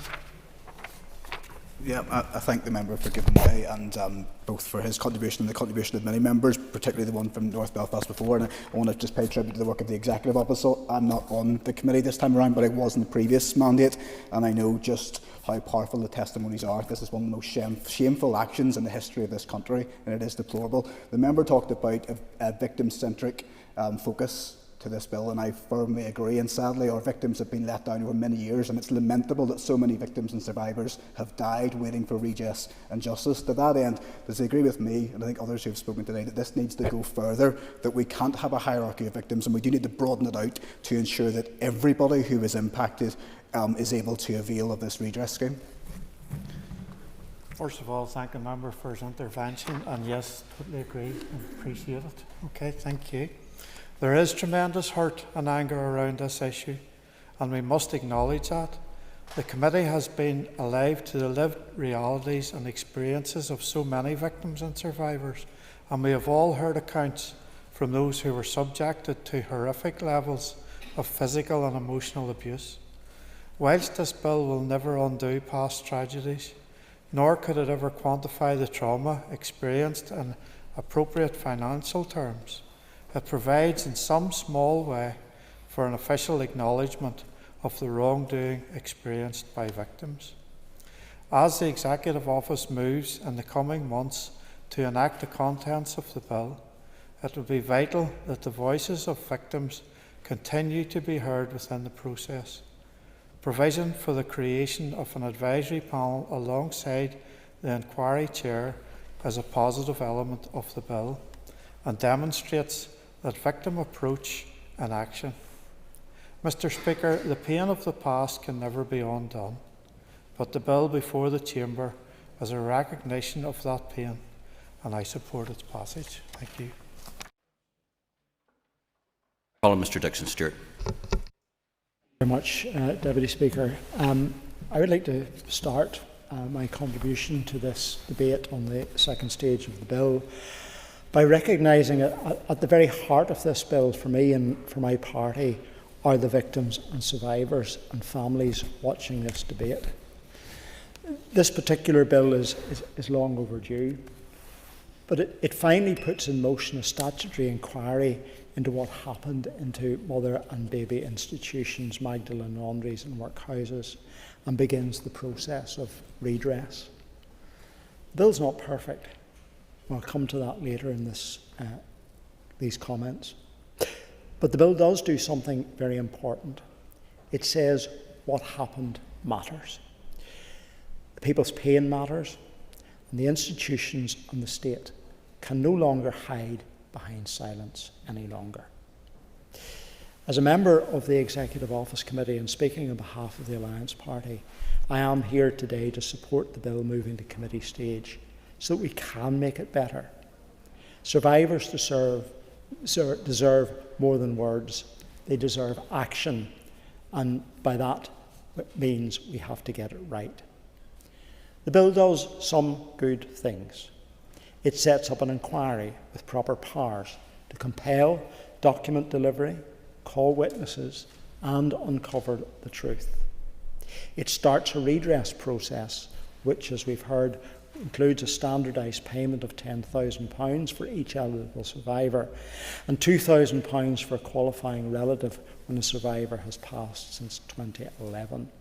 It commits to a further individually assessed scheme to look at specific harms, and it also creates a redress service to oversee that work. But let's be honest, Deputy Speaker, there remain many major concerns. As others have said, the 2011 cut-off date for posthumous claims is just plain wrong. Families who lost loved ones before that arbitrary date are being told they don't count. That's not justice. That is hard-hearted, cold bureaucracy. And it needs to and must change. We've also heard clearly that £10,000 isn't enough. And as others have said and outlined for the House today, this was a figure used for the historical institution abuse victims some 5 years ago. With inflation, that's worth even less today. Yes, Deputy Speaker, it's a start. But if we're honest about the scale of suffering, we know it simply doesn't go far enough. The scheme is based on admissions, not on what actually happened to people once they were inside the system. That leaves out too much. For the women and girls who were subject to forced labour, for children separated from their mothers, for survivors of abuse, this risks seen being as tokenistic. The second scheme, Deputy Speaker, one for individual harm. Mr Dixon, could you renew your seat, please? Thank you. Ladies and gentlemen, the Business Committee has arranged to meet at 1300 today. I propose therefore by leave of the Assembly to suspend the sitting until 1400. This debate will continue after the urgent oral question, when the next member will be called will be Stuart Dixon to continue his remarks. The sitting is by leave suspended.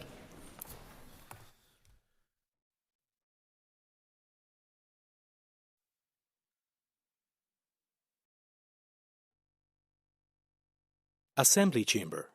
Sound.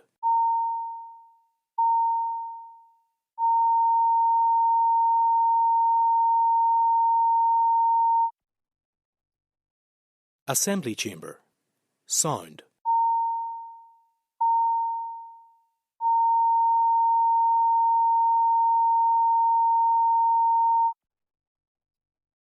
Assembly Chamber. Sound.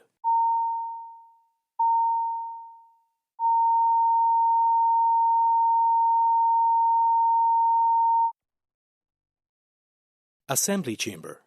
Sound.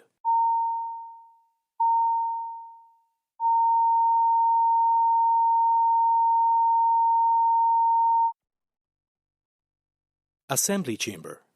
Sound.